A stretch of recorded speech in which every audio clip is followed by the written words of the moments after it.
Welcome back, adventurer. The lamps are lower tonight. Not dimmer, never dimmer, but lower, as if the brass itself has sunk another finger's width into the patience of old stone. Above us, Waterdeep still bargains, boasts, quarrels, and counts coin with the fervour of a temple rite. Somewhere a bell rings on the harbour. Somewhere a watchman lies about how closely he is actually watching. Somewhere a noble family mistakes inheritance for virtue. Down here, beneath cellar and sewer, and the more respectable lies of architecture, we have only shelves, dust, and the stubborn mercy of memory. You have returned to the secret stacks. Welcome again to the Lich's Tale, a Faerûn Lorecast. I am Aurelian Cantonine, Baelnorn, Law Warden, Curator of Old Griefs, and stubborn enemy of oblivion. I did not surrender death merely to watch history be misfiled by the living. I remain because kings rot, fashions rot, maps rot, and memory, unless tended, rots fastest of all. If you are new to these stacks, know this. I do not keep lore as a dragon keeps gold. I keep it because forgetting is one of civilization's favorite forms of self-harm. If you are returning, then you already know my afflictions, my profession, and my intolerable habit of insisting on names, dates, and context. Last lesson, my eager apprentice, we watched the sky break. We stood beneath Ila Lester, the falling rain. We traced the tearfall from omen to catastrophe. We watched creator race empires stagger under fire and ice and celestial violence. We watched inland seas become the sea of fallen stars. We watched the old world lose the confidence with which it had once assumed tomorrow would resemble today. And at the edge of that ruin, we glimpsed the silhouettes that would dominate the age to come. Dragons in the ash-thick sky, and giants planting their claims in stone. Yes, I know. At the end of last lesson, I promised we would step into the first flowering. The elves can afford one more candle of waiting. The Dawn Age is one of those vaults that punishes a hurried key. Last time, it entered the room trailing smoke. Tonight, I ask it to sit down. Tonight, we remain in the long aftershock. We will speak of Astoria, not merely as a giant kingdom, but as one of the oldest models of what I call a cosmic kingdom, a civilization that believes the universe itself has already agreed to its hierarchy. We will speak of giant culture and of what I call rune memory, the habit of carving lore, ancestry, geography, and grief into stone until the landscape itself becomes archive, sermon, and weapon all at once. We will speak of dragons not merely as monsters, tyrants, or wandering catastrophes, but as a people who remember differently from nearly everyone else who has ever walked Toril. We will speak of draconic myth cycles, Asgarath and Io, Zymor and Tiamat, Garrix and the joyless judgment of Chronepsis, and of the awkward truth that dragon religion is older, stranger, and less internally unified than many pious later scribes like to admit. We will speak of the Dragonfall War and the long draconic holy feuds that prove dragonkind could never be reduced to a single temperament.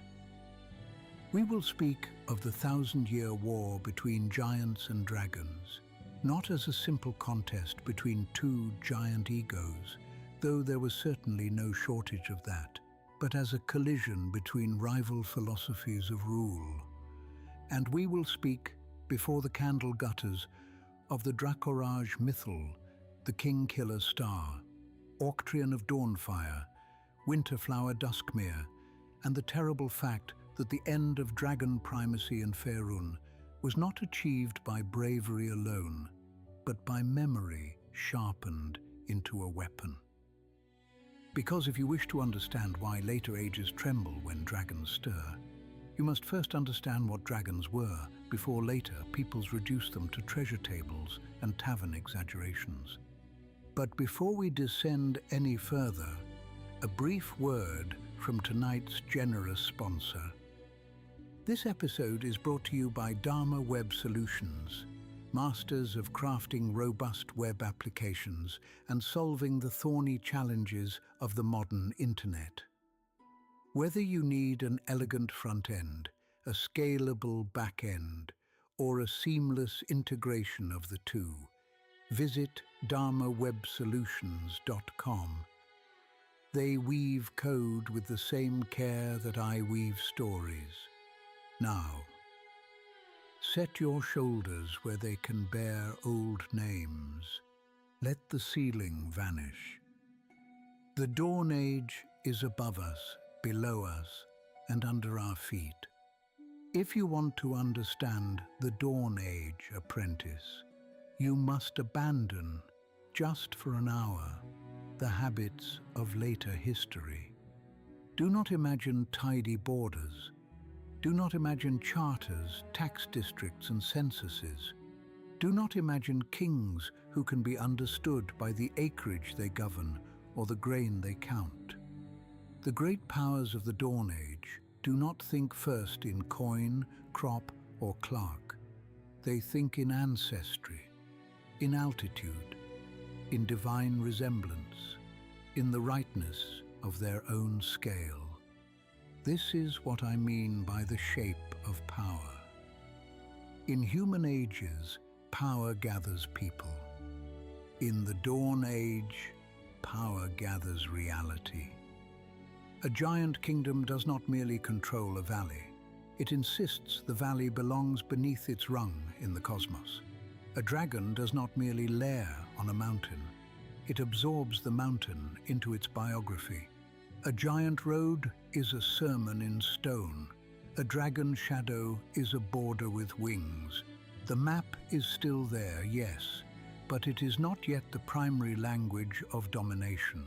The primary language is significance, and significance in the Dawn Age is almost always enormous.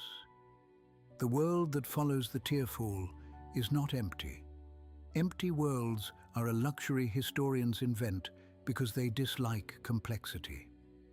Toril, after the cataclysm, is wounded, altered, and loosened. Creator race dominions have collapsed or contracted. Trade routes have failed, climatic belts have shifted. Old capitals lie in ruin or beneath water. Species have migrated, vanished, or been transformed. The very confidence of the age has been broken. But broken is not the same thing as vacant. Into that loosened world rise the powers that can best survive a civilization-sized wound. Dragons survive because they are terrible, mobile, and individually sufficient. A dragon can outlive a city, sleep through a famine, and wake to find that the generations which feared it have died, but its hunting range remains.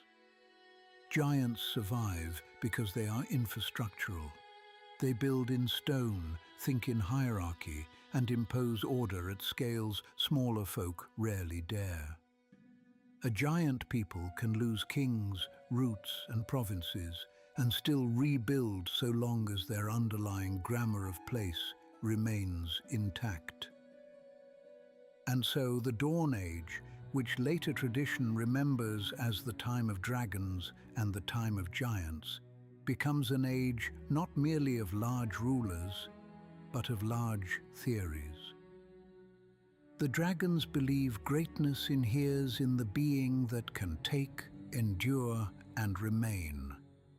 The giants believe greatness inheres in the order that can be built, ranked, and enforced.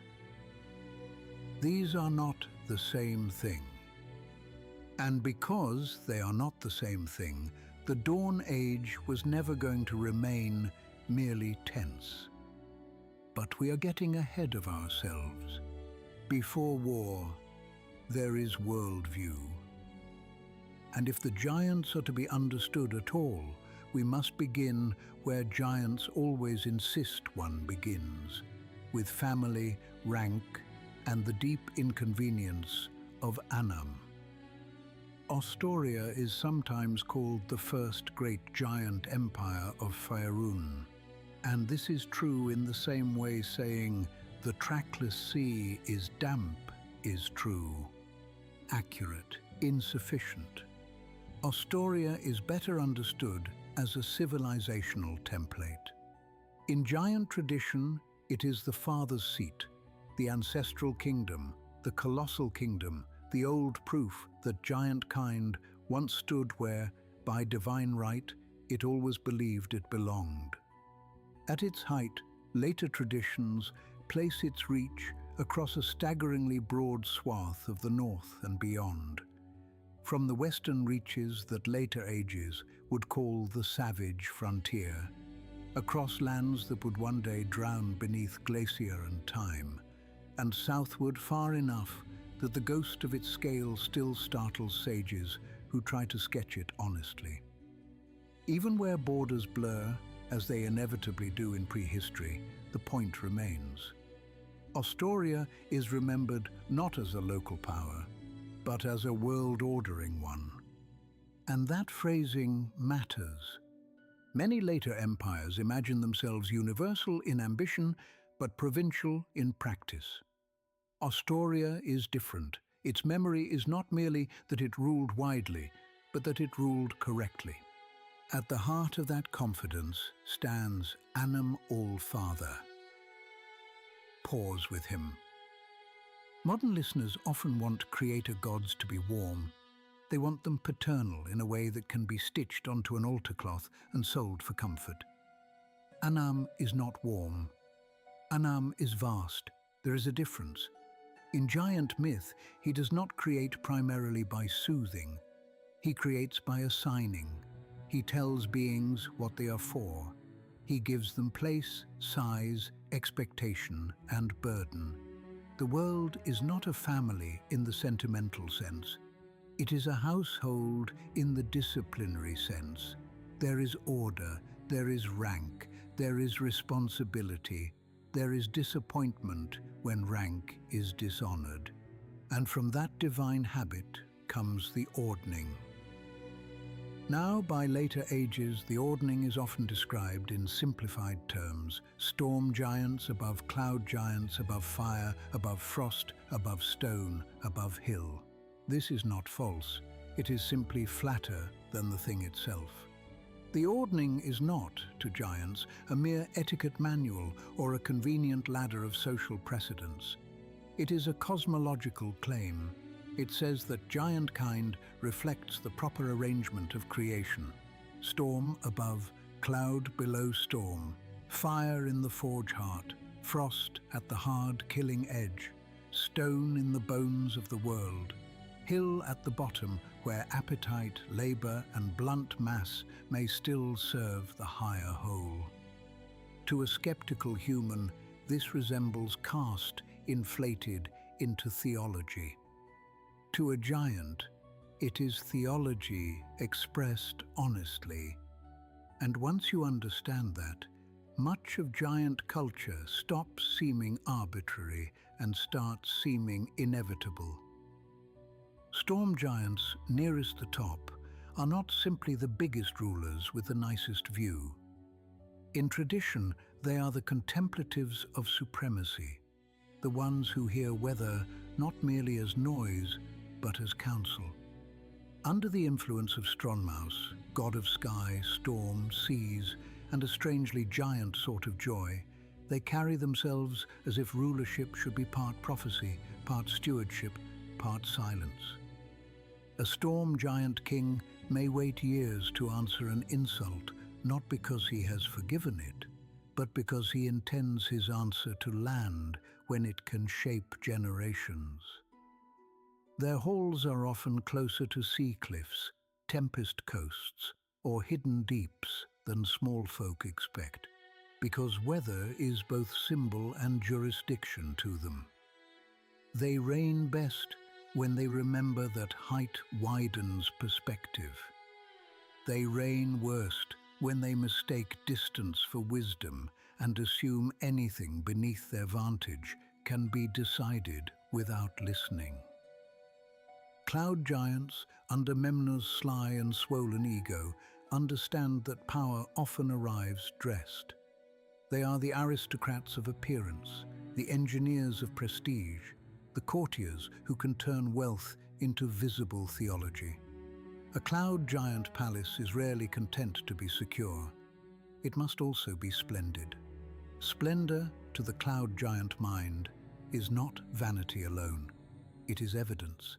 It says that one has not merely taken power, but refined it. Their courts love pageantry, illusion, layered politeness, measured insult, and the very old game by which dominance is disguised as hospitality. Wealth matters to them not because coin is useful, though it is, but because abundance proves that the world yields upward. To be cloud giant is to insist that grandeur is political. Fire giants, children of Surtur, give the empire its engine. It is tempting to describe them only as smiths and conquerors, but that would separate two things their culture never has. Craft to a fire giant is disciplined force. Conquest is craft applied to peoples. Their foundries are not merely industrial sites, they are ideological furnaces. Metal goes in shapeless and comes out with purpose. The world, in their preferred moral geometry, ought to behave likewise.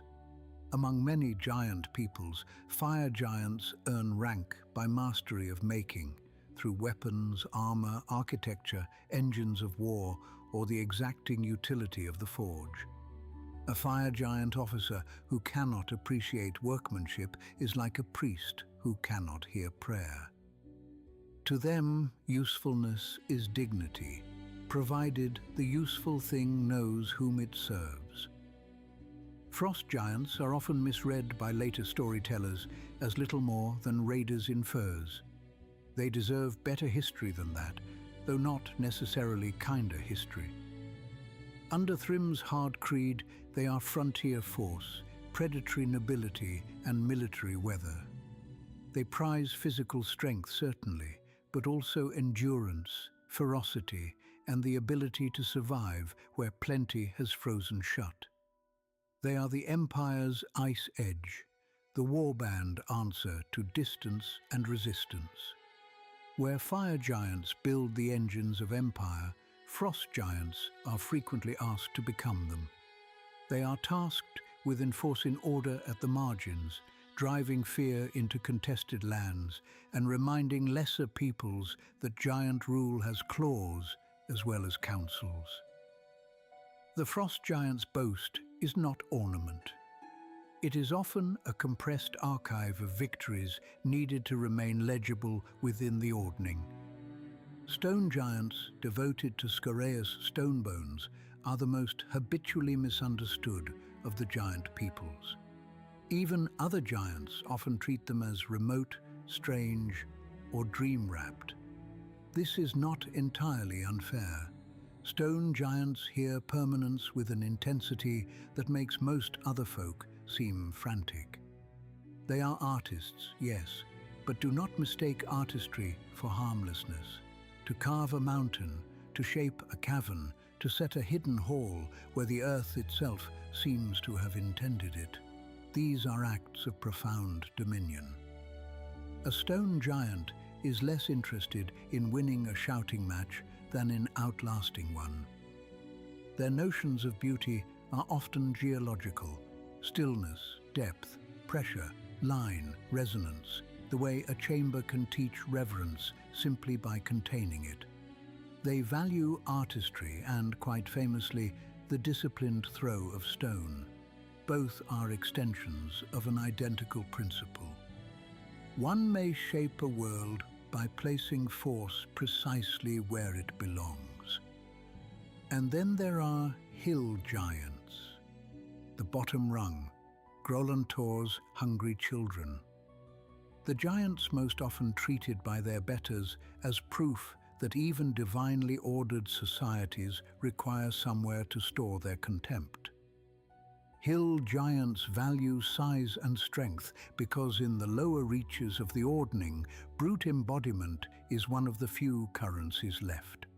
Hunger dominates their stories because hunger dominates their lives. Yet even here, apprentice, we must resist lazy caricature. Yes, hill giants are gluttonous, rough, and often used by more refined giant societies as blunt labor or living threat. But they are still inside the cosmology.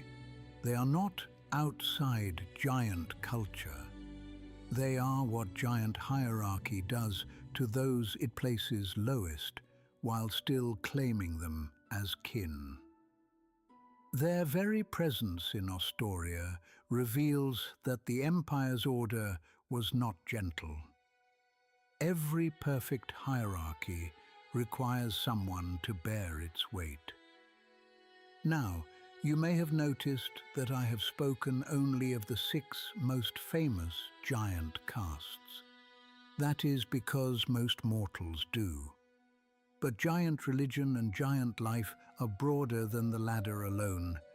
Hyatea, goddess of nature, hunting, agriculture, childbirth, and the sustaining labor between feast and famine reminds us that even giants must feed households, rear children, and understand the land as provider rather than mere obstacle.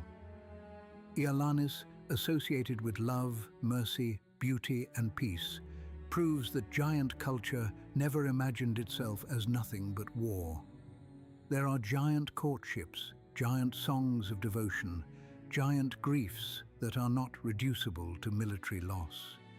If you want a mature understanding of any people, remember this: tenderness and brutality are not opposites. Most civilizations carry both. The question is not whether a culture can love. The question is whom it permits itself to love without domination. Ostoria, then, is not simply big, it is ranked. Not just ranked, sacralized. Not just sacralized, spatialized. That last word matters most. A human empire can survive losing a province because a province is ultimately a part. A cosmic kingdom takes territorial disruption personally because its territories are not merely possessions. They are arguments. Ostoria places giant peoples where their symbolism makes sense. Storm giants gravitate toward coasts, tempest-scoured heights, deep waters, and places where the language of sea and sky can be heard without interruption.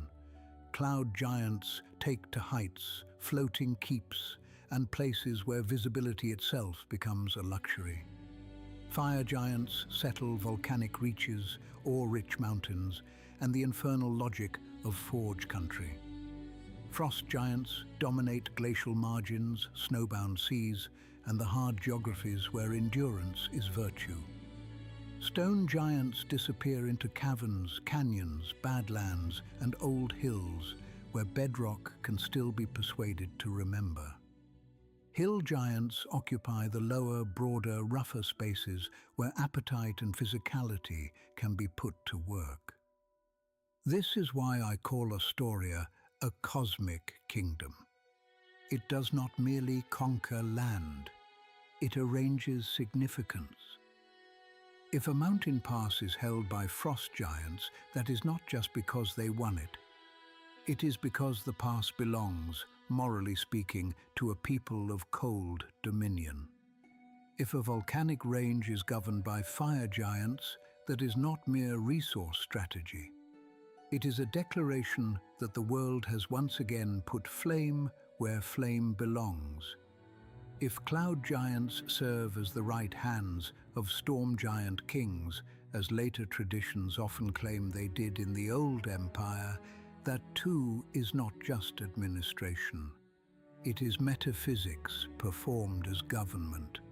The closer one stands to height, the closer one stands to authority.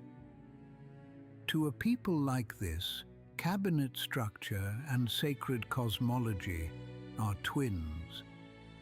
Even the treatment of lesser peoples follows the same logic. Astoria, in later remembered form, did not consist only of giants. Elves, goblinoids, and other smaller folk appear in the old record not as equal partners, but as subjects, servants, tributaries, and in many places, slaves.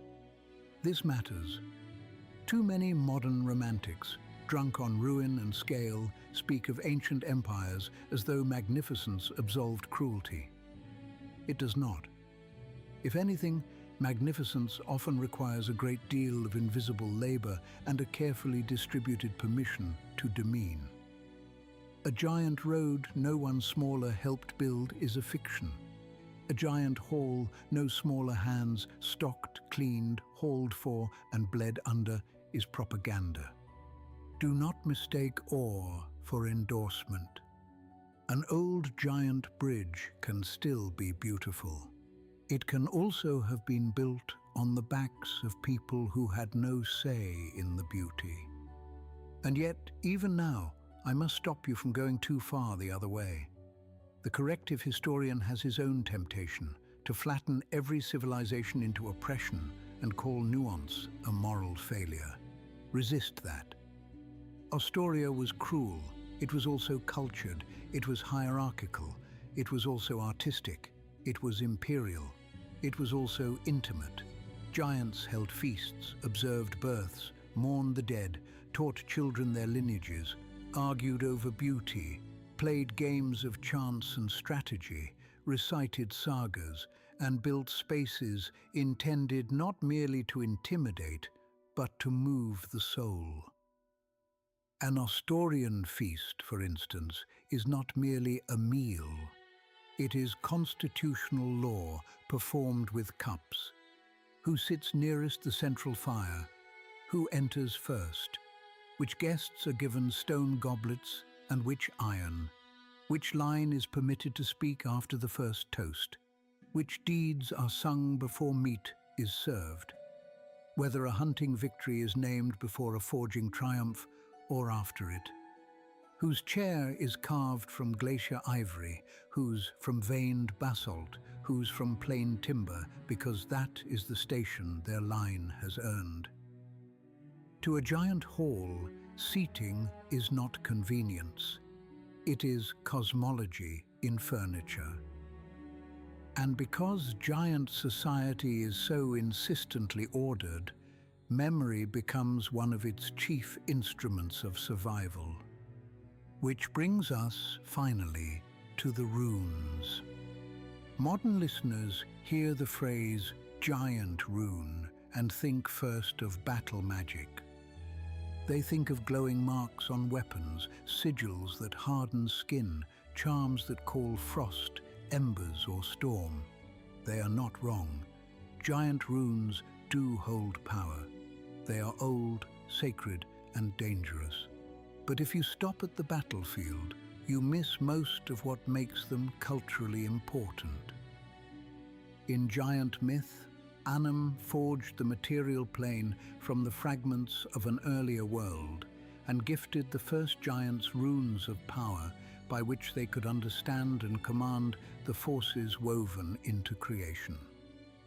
Whether that creation story is literally true is a problem for priests and catastrophically overconfident cosmologists. What matters for history is that giants believe runes are among their first inheritances. They are not decorative script, they are ancestral technology, sacred language, a way of persuading the world to remain legible. And because they are all of those things at once, I call the giant civilizational habit surrounding them rune memory. The phrase is mine, the habit is theirs. Humans remember in ink because ink is cheap, and humans do not trust time. Elves remember in song because song can cross exile. Dwarves remember in oath because a vow can bind the living to the dead. Giants remember in stone. They carve lineage above doorways, so the threshold itself knows who may cross. They carve root runes along impossible roads, not merely to guide the foot, but to tell later generations who cut the path, who maintained it, who died holding it, and whose shame lingers if the way falls into neglect. They carve monoliths after victory because a battlefield without inscription is already beginning to forget whom it consumed. They carve funerary chambers so that ancestry survives the singer. They carve warning runes into cavern walls because an enemy who ignores a sign has been judged already. This is memory externalized at architectural scale. It is also law. A rune over a gate may tell you not just the name of the hold, but who has right of entry, which god witnessed the founding, what debt outsiders owe for shelter, and whose blood may be spilled without dishonor if those terms are violated.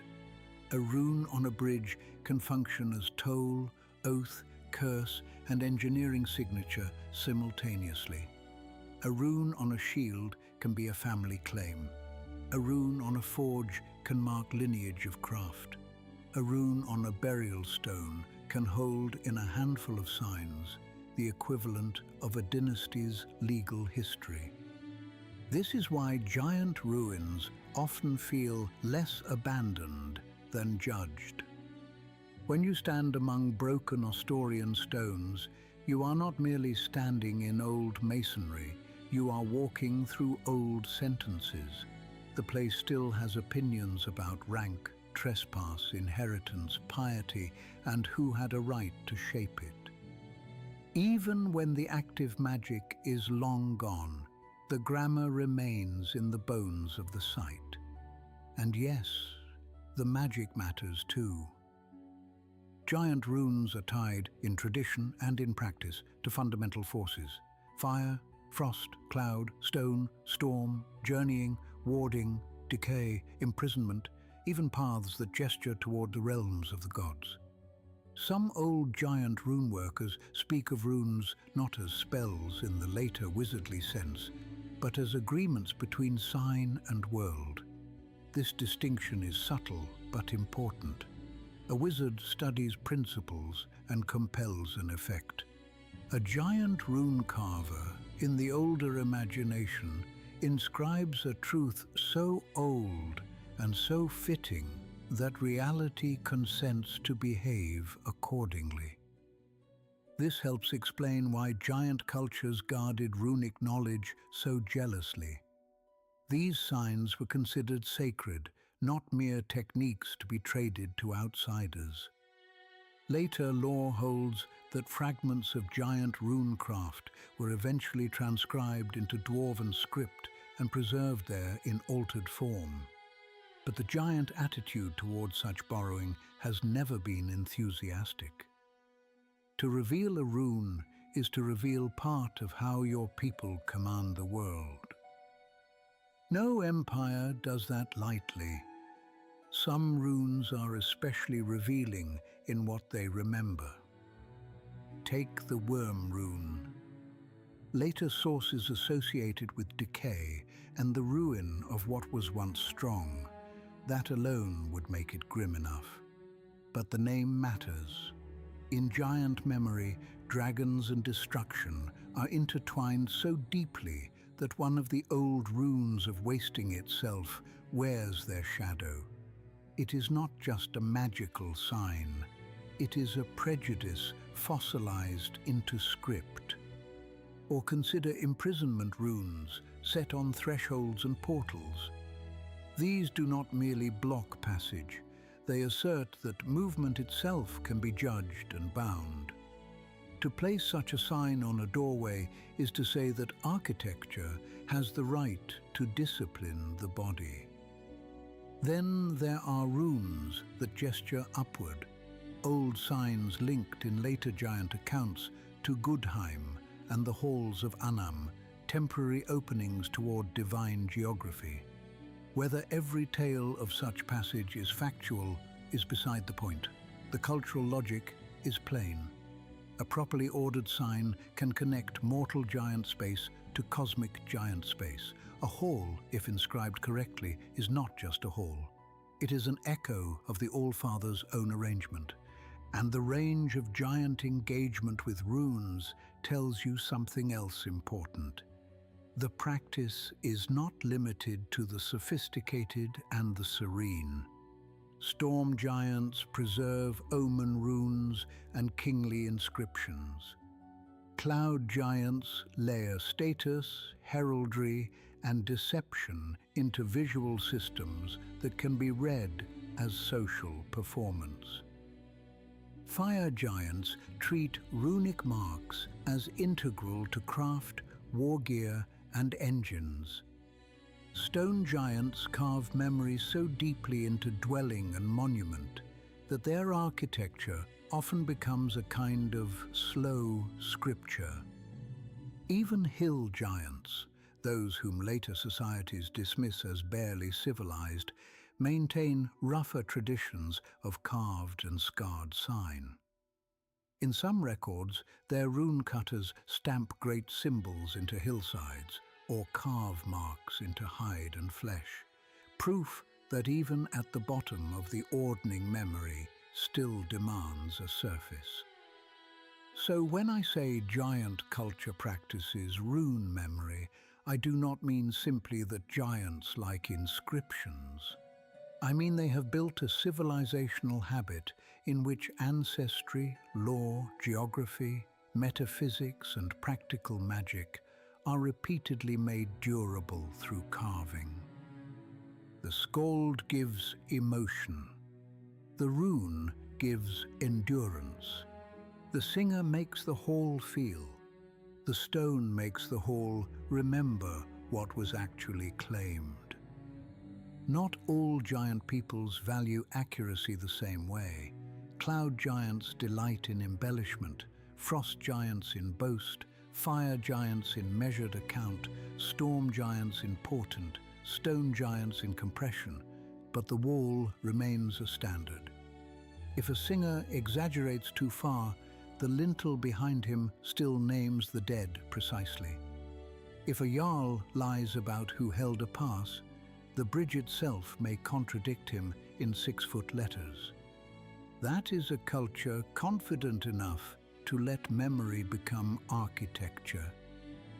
It is also a culture vulnerable to catastrophic grief when those stones fall.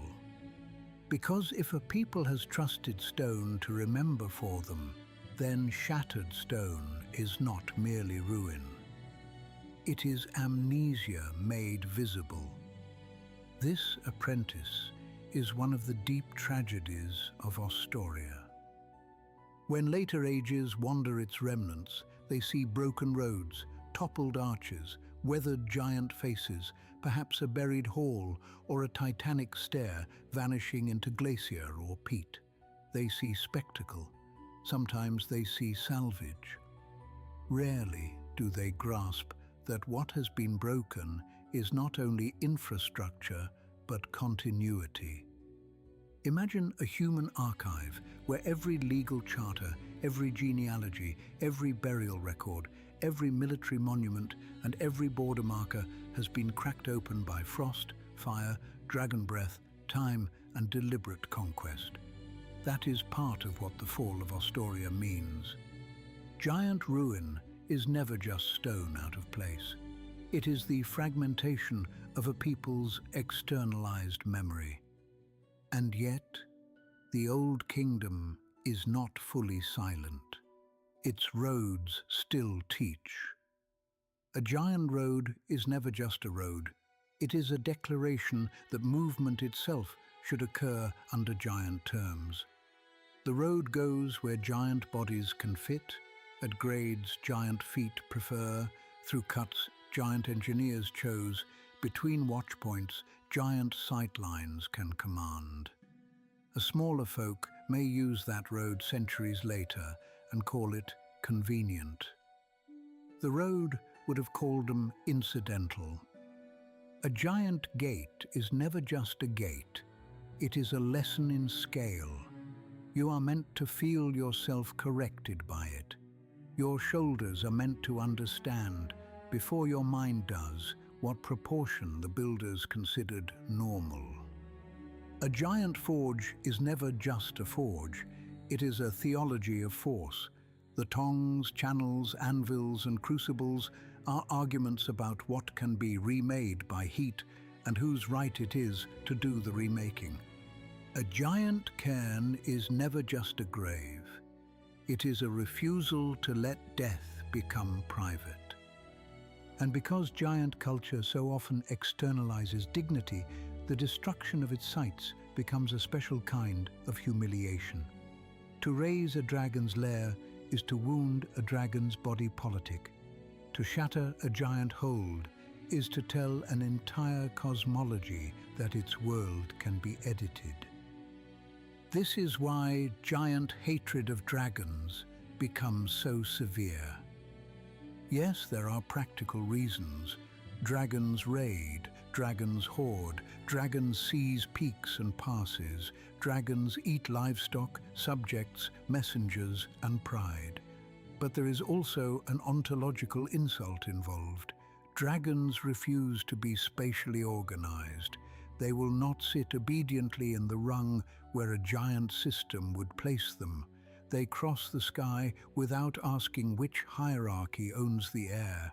They turn mountains into biographies instead of border stones. They are, from the Ostorian point of view, the living refusal of the cosmic kingdom's most basic premise. And giants, for all their patience, despise being contradicted by reality. Now let us cross the divide. Let us leave the carved wall and step into the circling sky.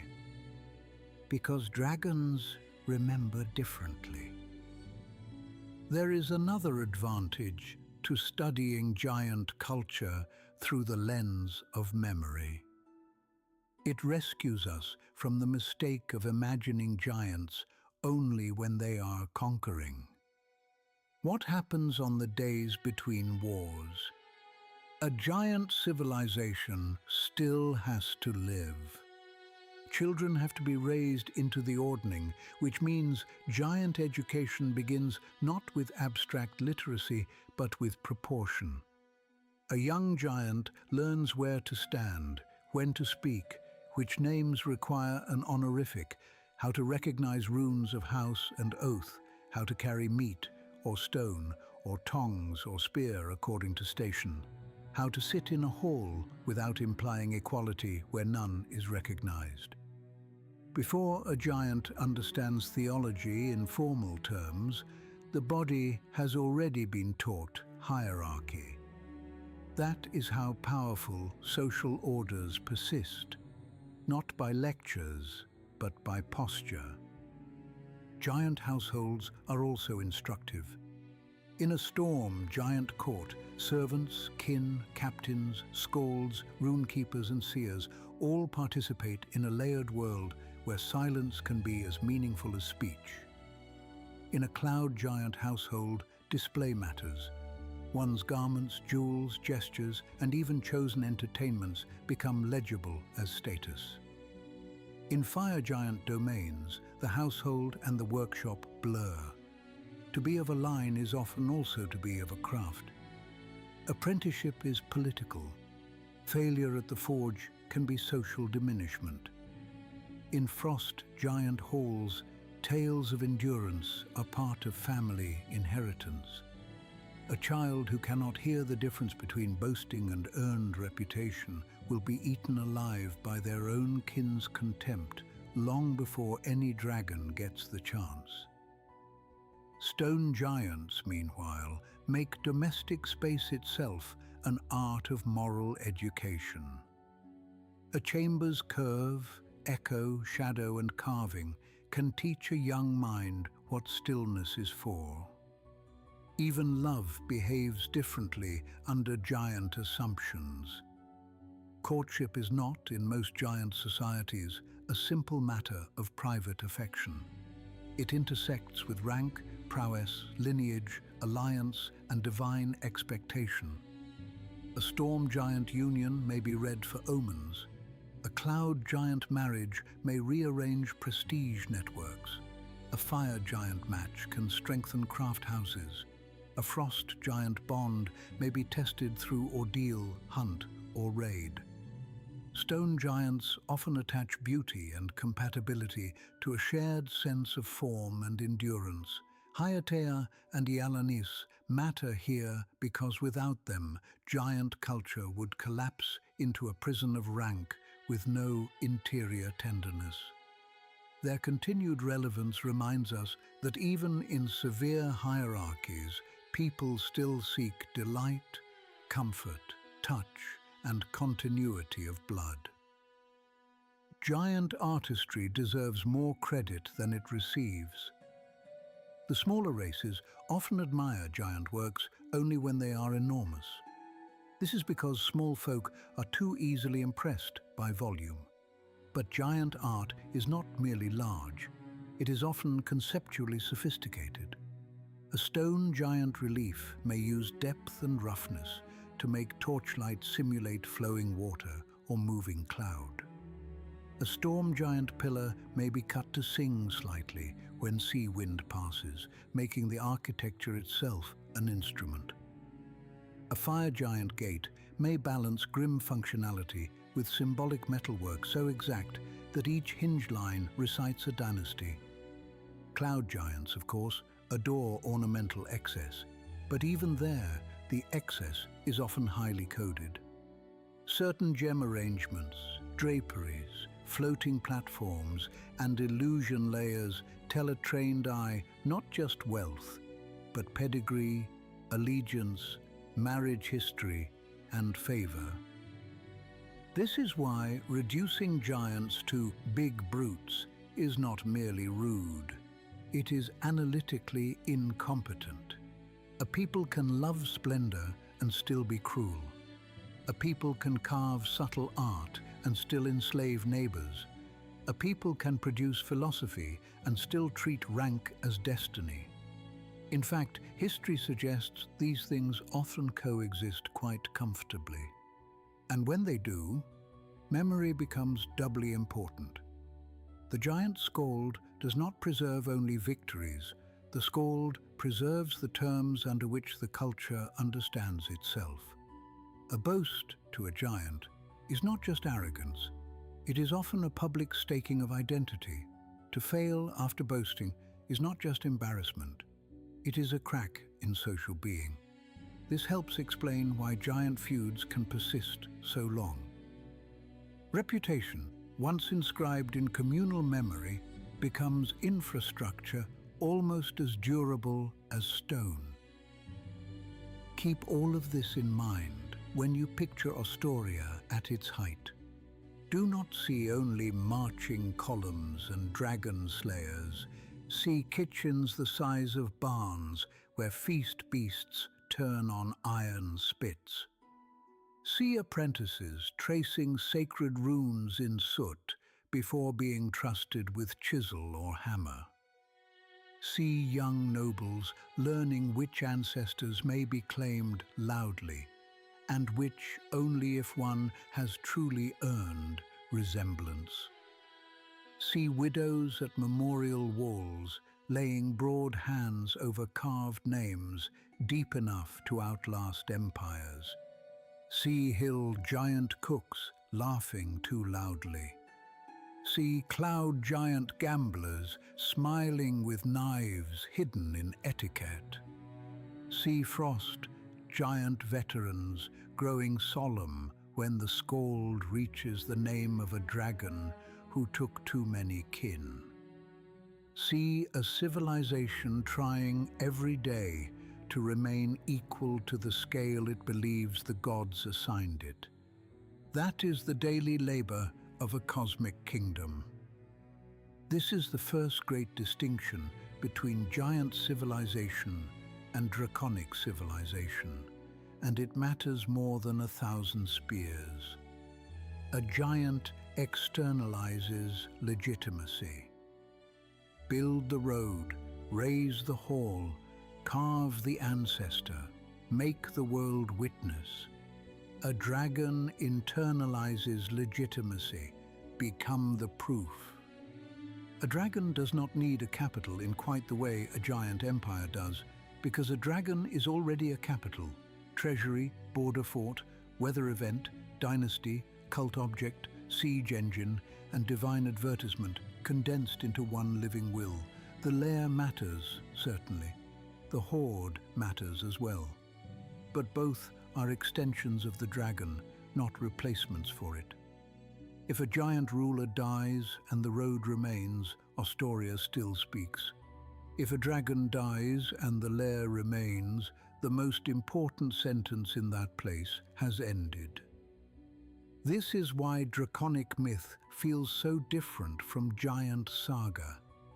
Giant tradition loves sequence, father to child, hall to hall, campaign to campaign, oath to oath, rune to rune. Dragon tradition loves recurrence, hatching, claiming, hoarding, mating flight, long sleep, waking, territorial war, prophetic omen, ruin, return. A giant asks, "Who ruled before me?" A dragon asks, "What cycle is turning now, and how shall I survive it better than the last?" If giants are geologic civilizations, dragons are astronomical ones. Giants write on stone. Dragons read the sky. At the center of many draconic myth cycles stands Asgarath. Already, I hear objections rustling in the stacks. Some of you were taught that the great dragon creator is Io, full stop.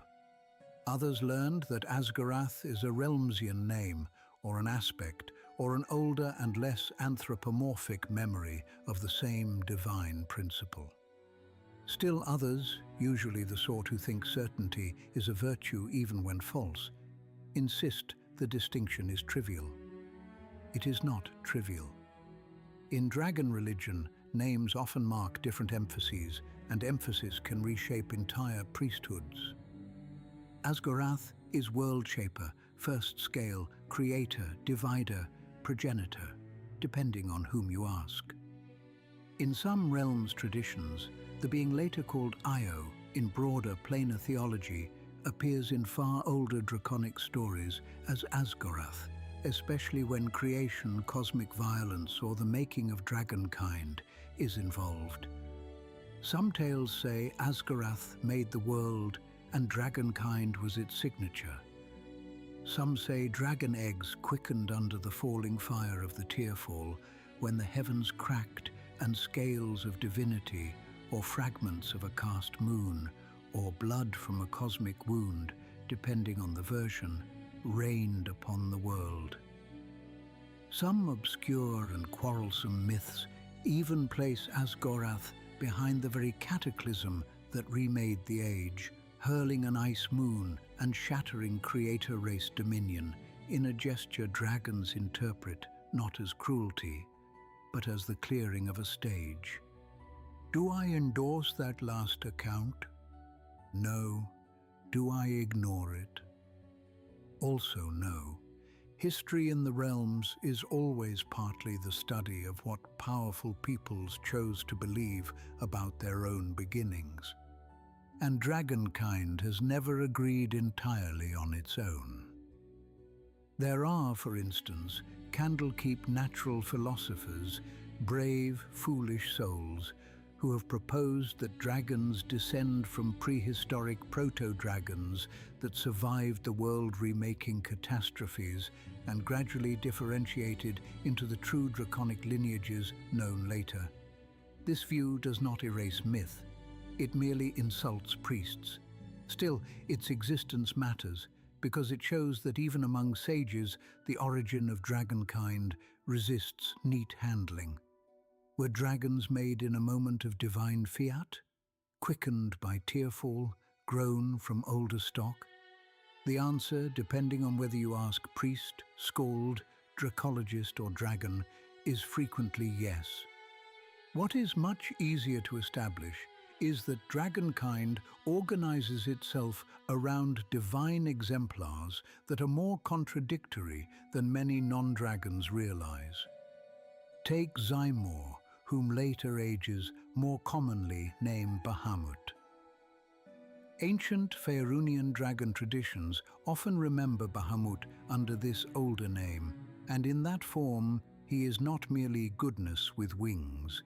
He is kingly justice, measured sovereignty, the proposition that power can choose restraint without ceasing to be power. Mercy in the cult of Zymor is not weakness. It is a luxury only the mighty can truly afford. This makes him admirable. It also makes him politically dangerous because dragons who follow such a god can tell themselves that their rule is benevolent even when their subjects experience it as suffocating paternal superiority. Tiamat, by contrast, is appetite enthroned, greed, vengeance, wealth, the right of the magnificent to take and keep. But again, do not cheapen her by reducing her to cartoon malice. Tiamat's appeal to dragonkind is not simply be evil. It is this: why should greatness apologize for hunger? Why should the many judge the appetite of the few if the few are stronger, older, and more splendid? Her doctrine does not invent draconic pride, it blesses it. Garrix is holy destruction. This is a subtler thing than it sounds. Many mortals hear dragon god of fire and destruction and think only of indiscriminate ruin. Garrix certainly tolerates plenty of that, but his deeper appeal lies in the conviction that destruction reveals truth. Burn the weak structure, burn the sentimental treaty, burn the inherited compromise, burn what has grown soft.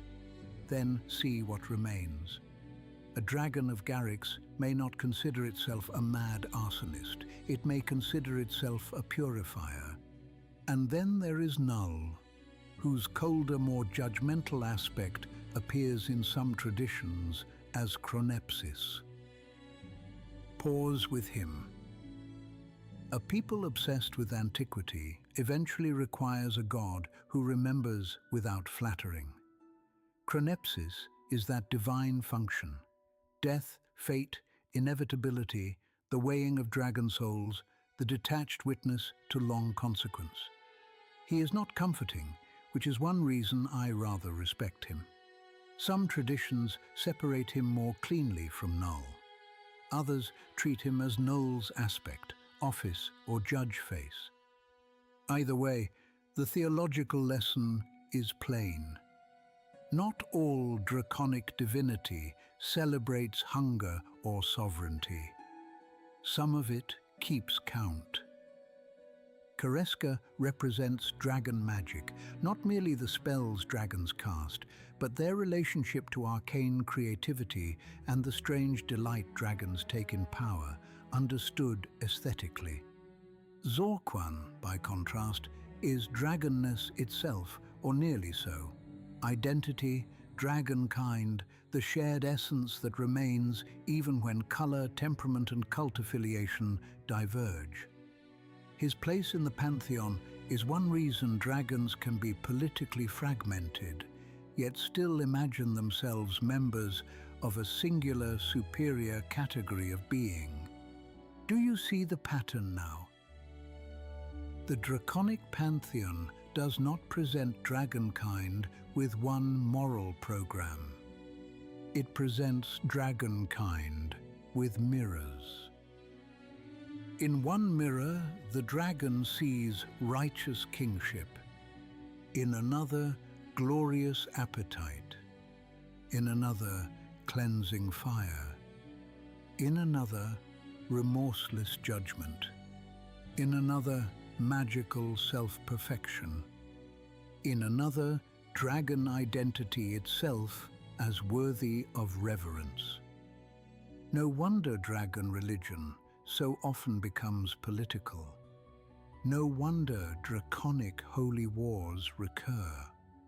And no wonder dragon myths feel older than history.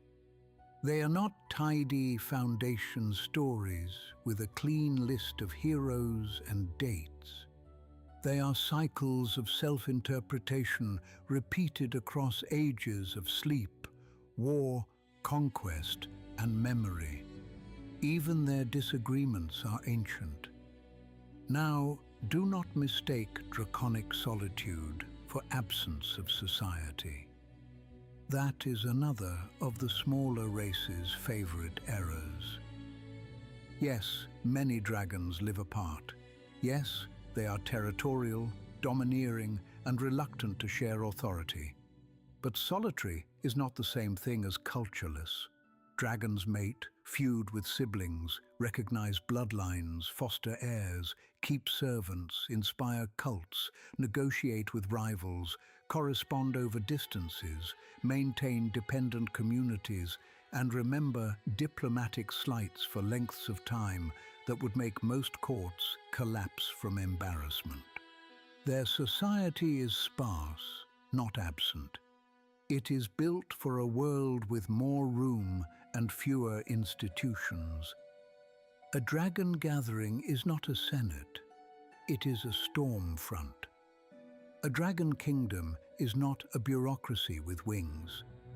It is usually a network of territories, dependents, and fears radiating from one or more dominant worms whose wills have become political gravity.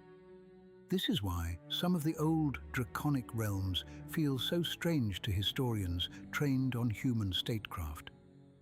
Dawnfire, for example, remembered under the rule of the gold dragon king Orctrian, is a castle city, a mountaintop court, a symbol of dragon majesty that can still be called a kingdom without resembling a later human kingdom very closely at all.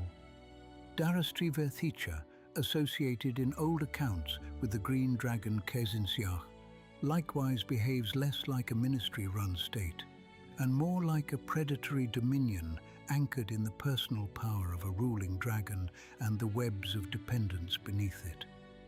Vassal domains could exist. Subject peoples could be organized, alliances, tributaries, and subordinate rulers could be arranged. But draconic governance rarely loses its biological center. The kingdom is not the abstraction. The dragon is. This is one reason dragons feel older than history. Not only because some are very old, though certainly they are, but because dragons preserve a form of rulership older than paperwork. Their authority is immediate, personal, embodied, and terrifyingly difficult to separate from the creature exercising it. Later civilizations distribute power across offices. Dragon civilizations often concentrate it until office and organism are nearly indistinguishable. And then there is age itself. Among true dragons, age is not simple decline, quite the opposite. Later classifications carve their lives into stages: wormling, young, adult, ancient, and more finely grained distinctions besides, because dragons tend to grow not merely larger with time, but more potent, more difficult, more saturated with self. An old dragon is not simply a survivor. It is a being in whom memory, appetite, magic, and territory have all had centuries to braid together. This changes how dragons experience history. A human says, "The realm was founded in my great-grandfather's day." A dragon says, "That swamp was a forest when I first crossed it, and your realm is a recent inconvenience." A human says, "Our dynasty is ancient." A dragon says, "I remember the hill before your dynasty had a name." A giant, at least, will usually agree that a road needs maintaining and a hall needs staffing. Giants participate in continuity because giant civilization is infrastructural. Dragons can abandon continuity altogether for decades, seal a lair, sleep through border changes, famines, wars, and dynastic extinctions, then wake and find a town grazing sheep in what they still consider a hunting vale. To the settlers, generations have passed. To the dragon, trespass has occurred. That habit alone makes dragons feel prehistoric, even when they are technically contemporary. They are never entirely of the same time as their neighbors. They dip in and out of eras. They use sleep as a bridge over other people's relevance. And when they wake, their first instinct is often not curiosity, but ownership. Then there is the hoard. Ah yes, the treasure. The part tavern fools think they understand. You have been told since childhood that dragons hoard because dragons are greedy. This is true. It is also incomplete enough to be nearly useless. A dragon hoard is autobiography materialized. Coins matter because coin proves duration. A chest minted by a vanished kingdom says, "I endured what minted this." Crowns matter because symbols taken from other rulers become evidence in the dragon's case for supremacy. Scrolls matter because knowledge looted from the dead tastes different from knowledge politely borrowed from the living. Weapons matter because force captured is force domesticated. Relics matter because a dragon that possesses a fragment of a lost age can claim, correctly if unpleasantly, that it has eaten a piece of history and made it private. Bones matter because fear is easier to preserve when arranged well. A great worm's hoard is not just wealth, it is curated proof that time has flowed around the dragon and left behind tribute. Walk into such a chamber and you are no longer in a room. You are in a compression of eras. Creator race trinkets beside giant forged metal, crowns beside funerary masks, tablets beside talks, broken standards beside scroll cases. The dead gathered under the authority of something that refused to die when they did. This is another reason dragons feel older than history. Human history begins when humans begin keeping records. Elven history begins when elves decide which songs count as the beginning. Dwarven history begins when enough oaths can be remembered in the same order. But dragons do not allow your bookkeeping to define antiquity. They stand outside your archive and dare you to pretend that what predates your records does not still have teeth. And because their lairs warp the landscape, through fear, through magic, through the simple concentrated pressure of a legendary creature inhabiting a place, dragons leave a kind of environmental memory too. Later, official monster lore puts it neatly. A dragon without a lair is like a monarch without a kingdom. This is more than a picturesque metaphor. A dragon's domain is often an extension of its power. Weather shifts, predators migrate, servants adapt, roads reroute. Neighboring settlements build customs, superstitions, calendars and tribute habits around the dragon's presence. Even after the dragon dies, the region may continue behaving as if it once had a ruler with wings. Giants carve memory into the world. Dragons saturate the world with themselves. One is inscription, the other is presence. Neither is gentle. Dragon culture, likewise, becomes clearer when we stop visiting only its battlefields and treasure rooms. Consider names. A dragon's true name is rarely just a practical identifier. It can be lineage, ambition, omen, memory, boast, and self-curation all at once. Many dragons gather titles the way they gather relics. Some titles are territorial, some devotional, some commemorative, some intentionally terrifying. To rename oneself after a victory, a molt, a divine vision, or the taking of a hoard piece is not unheard of in draconic tradition. Identity is not always static when your life is measured in centuries and your ego has enough room to annex adjectives. Consider speech.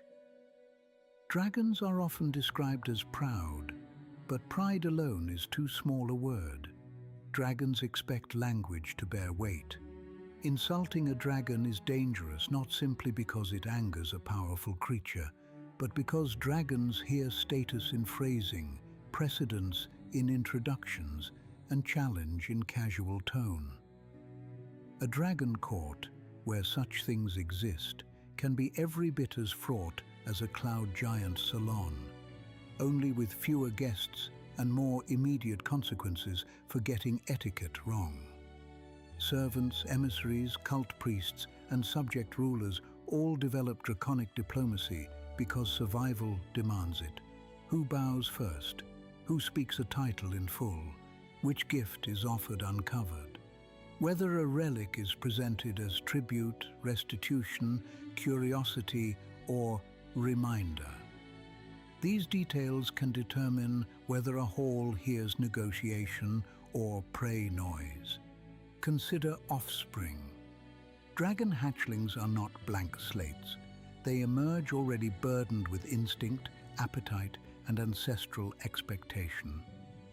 This does not mean draconic childhood is meaningless. On the contrary, the early shaping of temperament can determine whether a wormling becomes merely arrogant or catastrophically interpretive. Some dragons rear offspring directly, others use servants, allied dragons, or isolated lair spaces. Some see young as heirs, others as rivals, delayed by size. Some are almost tender, others are teachers only in the sense that storms teach trees. But in every case, the young absorb a crucial lesson very early. They are dragon, and dragon is a category above most of what breathes. Consider cult. Even a relatively isolated dragon can accumulate worshippers. Such cults are practical, emotional, and political institutions. A dragon may encourage them actively, tolerate them lazily, or exploit them intermittently. Yet once formed, they create channels through which the dragon's will can travel farther than its body. A cult can tax, intimidate, interpret omens, protect relics, raise shrines, hide eggs, and punish disobedience. In effect, dragon worship is one of the ways dragon civilization solves the problem of sparse population. If dragons are too few to build large bureaucracies of their own, devotion can build one for them. And consider beauty. Yes, beauty. Dragons are not all utilitarian predators. Many cultivate aesthetics with terrifying seriousness. They choose lair layouts for narrative effect. They display treasure according to principles of symbolism, history, or theatrical dominance. Some appreciate music, some commission art, Some destroy art they dislike because beauty they did not authorize feels like insubordination. A dragon's sense of beauty may be alien, but it is often intense. This matters because dragons do not simply want wealth. They want worlds that acknowledge their taste. Once again, tenderness and horror coexist. A dragon may admire a poem and then devour the poet. A dragon may preserve a city's library and still insist the city itself now exists on sufferance. A dragon may genuinely care for an heir and still raise that heir inside a worldview built on superiority so complete it resembles sacrament. This is why dragons are fascinating at historical distance and unbearable at close range. They are not beasts who accidentally became political. They are political beings who never stopped being apex predators. And when such beings decide that age, beauty, memory, divinity, and hunger all point toward their right to rule, the result is not merely tyranny. It is cosmology with teeth. Now, because modern audiences have been trained by too many clean moral tales, I should correct another error before it hardens. Dragonkind has never been one thing. Even in ages when dragons seem to dominate the horizon, they are not politically or theologically uniform. Color, ancestry, deity, temperament, and local ambition matter. Metallic dragons and chromatic dragons do not always map neatly onto the later bedtime version of good and evil. They carry tendencies, traditions, divine affinities, and reputational weight, yes. But the Dawn Age is too early, too vast, and too unstable to be reduced to a children's morality shelf.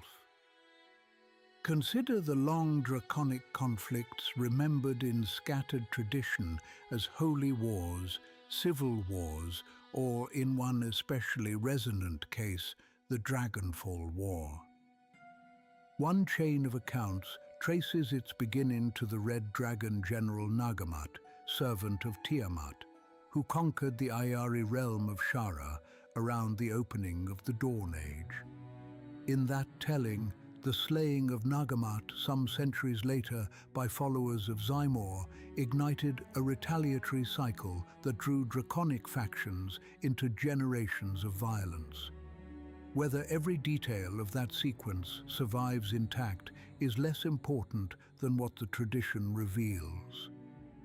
Dragonkind in prehistory was fully capable of waging theological war against itself. And of course it was. A people whose gods sanctify appetite, justice, destruction, judgment, magic, and identity all at once is not going to remain doctrinally harmonious for long. Some dragon disputes are over territory, some over succession, some over insult, some over the interpretation of very old myths, especially those surrounding Asgarath, origin, and the rightful shape of draconic destiny. Some draconic priesthoods insisted dragons had been made to rule the younger races openly and directly. Others argued that rulership was beside the point. Draconic excellence was enough. Some held that the highest dragon ideal was kingly order. Others that it was liberated appetite. Others that destruction was sacred renewal. Others that judgment and fatalism mattered more than victory. It is difficult enough to keep a human church unified across 3 generations. Imagine trying to keep dragons doctrinally aligned across millennia, while each senior bishop is also a regional apex predator with enough ego to interpret scripture as autobiography. No. Unity was never going to last. This internal fragmentation is part of why draconic realms develop the way they do. A giant empire can, at least in principle, rely on hierarchy above personality. Dragon dominions rarely can. The stronger the ruler, the more the realm is bent into the ruler's character. A green dragon realm grows paranoid. A red dragon realm grows theatrical in its violence. A gold dragon court may clothe superiority in law and condescending benevolence. A blue dragon polity tends toward calculated order, shot through with pride. The realm is not merely administered by the dragon, it is flavored by the dragon. This produces cultures smaller folk often misread. An elf vassal in a gold dragon's realm may praise justice while privately choking on patronizing restraint. A goblin tribe beneath a red dragon may experience predictable terror and call it peace because unpredictability would be worse. A dwarf clan forced into tributary status by a green dragon may become expert at etiquette simply to survive the mood of a ruler who interprets every conversation as a duel. Dragon rule is intimate in ways empires rarely are. And intimacy under supremacy is its own kind of violence. All of this is why the Dawn Age cannot be narrated honestly as dragons versus everyone else. It is dragons versus rivals, dragons versus dragons, dragons versus gods, dragons versus the memory of other dragon kingdoms. And eventually, most fatefully for this episode's purposes, dragons versus Astoria. Now we come to the collision. The Thousand-Year War is remembered as one of the great struggles of the Dawn Age, but it is often told badly.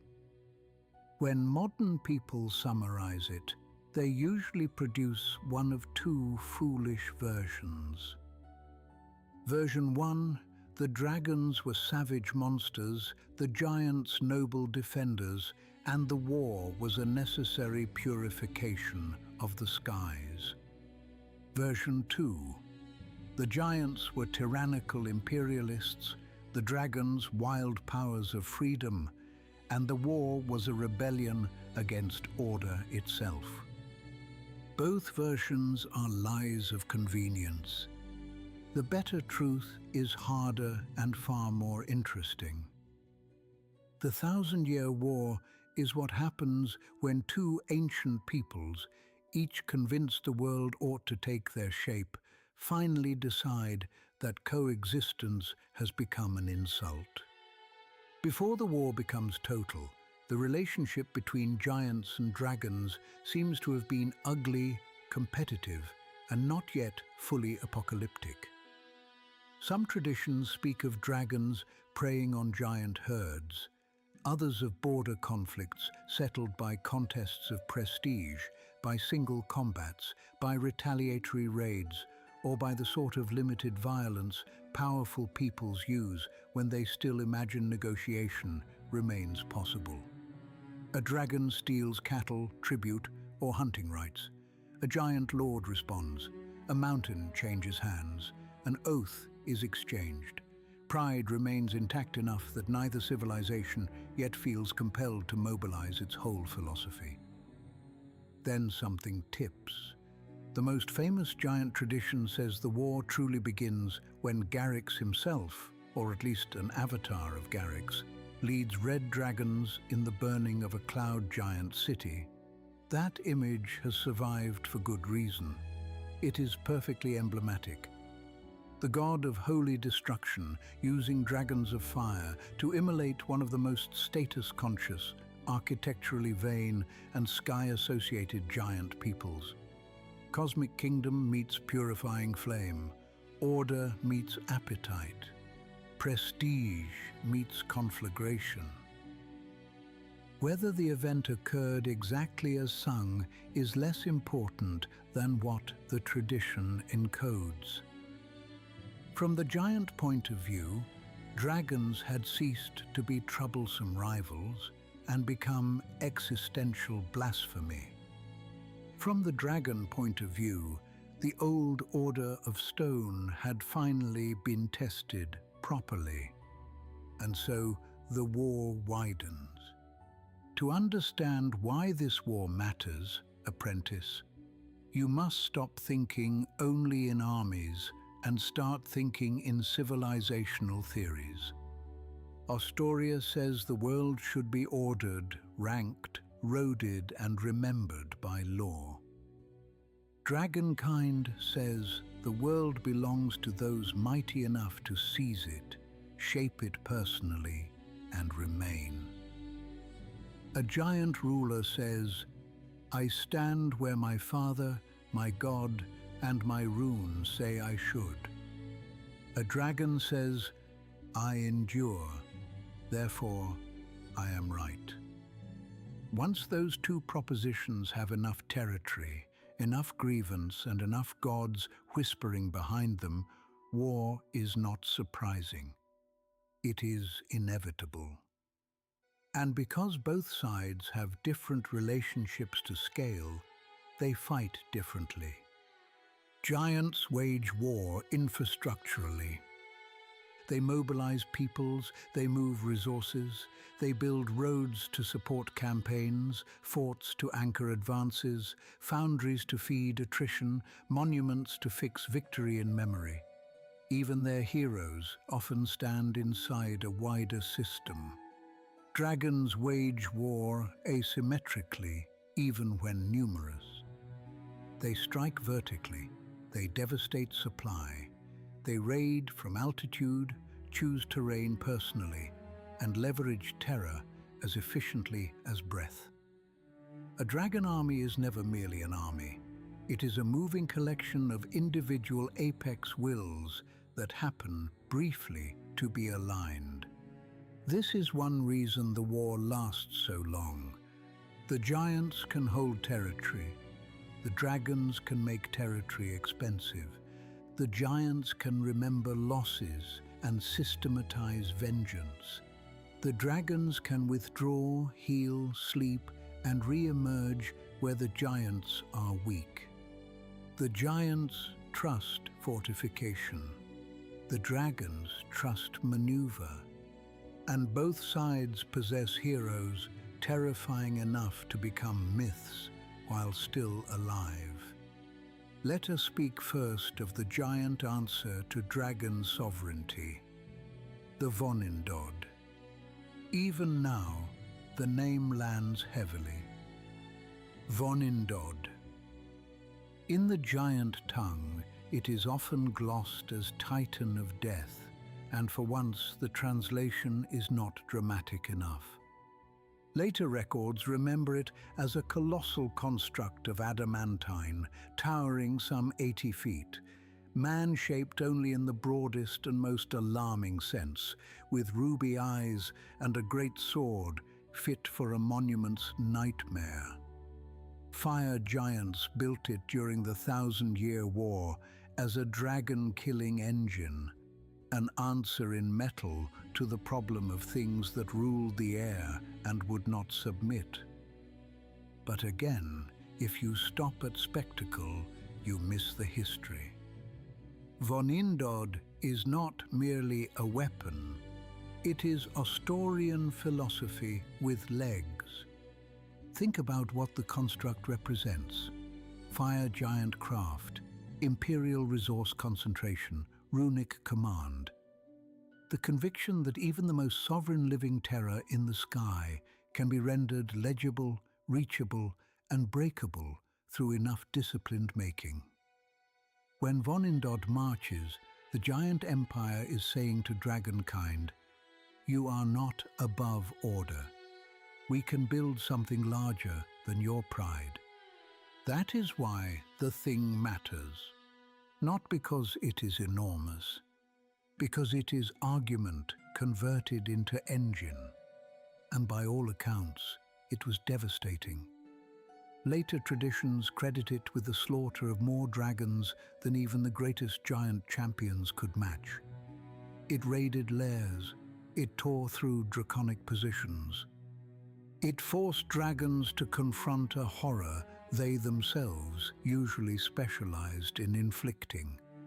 An enemy whose scale turned ordinary defenses into irrelevance. Consider how alien that must have felt to dragonkind. For millennia, dragons had relied on many advantages: altitude, breath, terror, age, self-sufficient power, and the practical inconvenience of being harder to besiege than cities. Then the giants produce a walking declaration that the sky can be answered. Not by a lone hero, not by a lucky ambush, but by engineering. No wonder the memory of Vonindod lingered. And yet, giant war is not won by machines alone. Astoria also produced champions, and among them none looms in saga quite like Yurnur Wormreaver, or Wormreaver, in some slurred recitations after enough mead. Titles blur, the fear does not. Yurnur is a frost giant hero, which is fitting. If Vonindod represents the Empire's industrial will, Hjörnur represents its heroic will, the proof that a single giant body, properly mythologized, can answer a dragon on equal terms.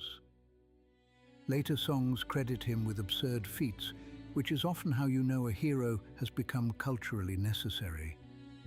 An adult blue dragon felled with one blow.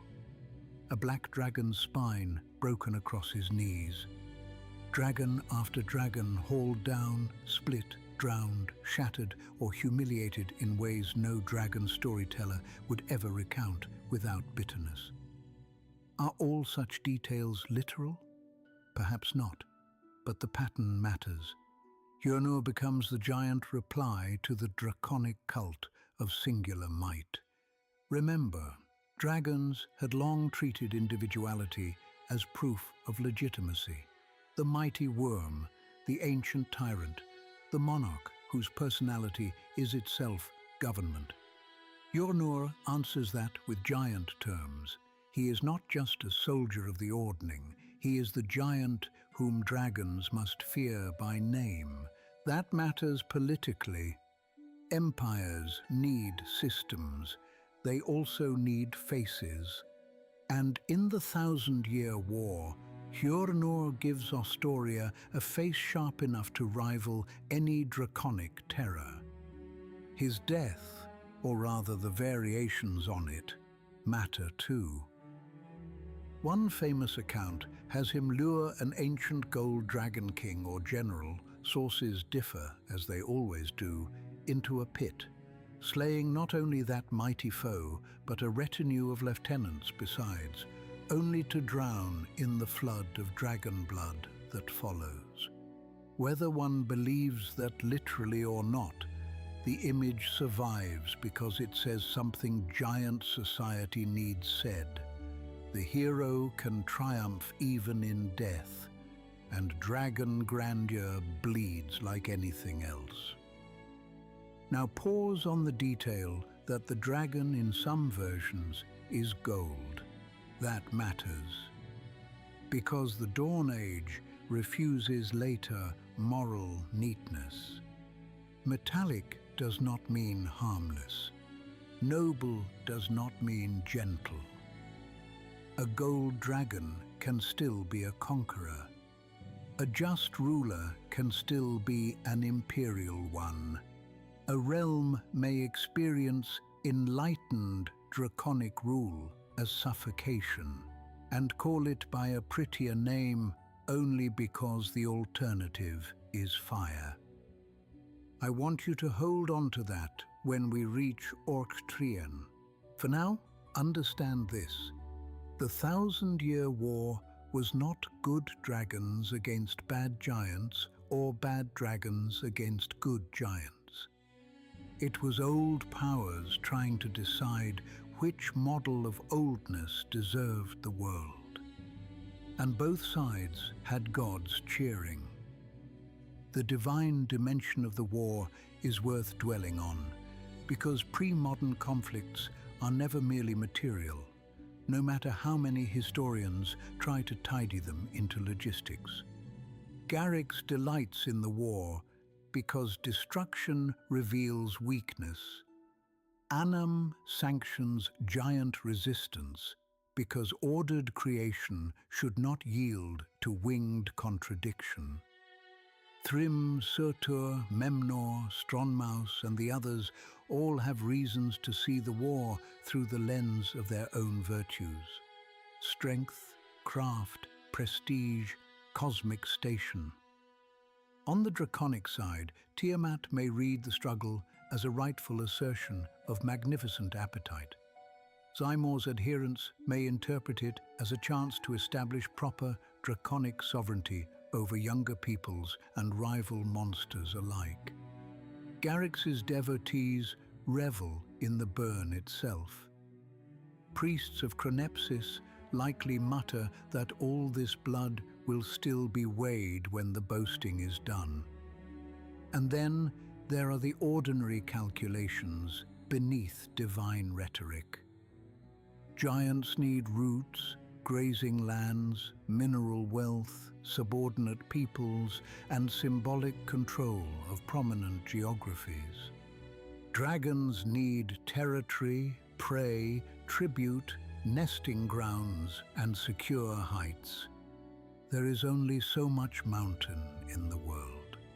Only so many sky lakes, volcanic ranges, high halls, and storm coasts fit for beings of this kind. Material scarcity does not cause the philosophy, it sharpens it.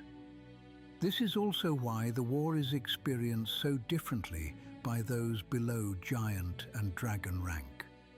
A village tribute demanded by a giant lord and a village tribute demanded by a dragon tyrant both leave the village poorer.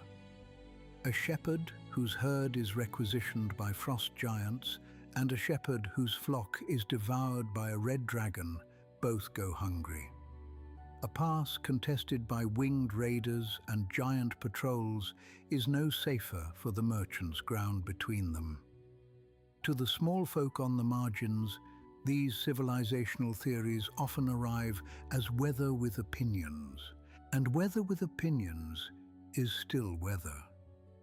Still, what survives from the war differs, and this is historically important. Giants leave roads, fortifications, broken engines, rune stones, mass graves, and the durable geometry of campaigns. Dragons leave burned strata, emptied valleys, distorted ecologies, redistributed treasures, and the lingering memory of regions that once flinched at shadows. If you want to know who ruled a place in the Dawn Age, ask the Stone and the Horde separately. They often disagree. Now, how does the war end? Here the sources begin grinning at one another. Giant tradition preserves a remarkable story, that the conflict concluded not with a clean battlefield victory, but with a contest, specifically a game of Wari between Annam and Garrix, whose stalemate or negotiated result allowed dragons to retain some conquered territories while arresting the wider destruction. This is a profoundly giant way to remember history. Even divine wrath is ultimately submitted to a structured contest. Dwarven traditions, less enchanted by giant theology, preserve another answer, that dragons made peace because they needed to turn inward and address their own rising civil strife especially among metallic and chromatic factions.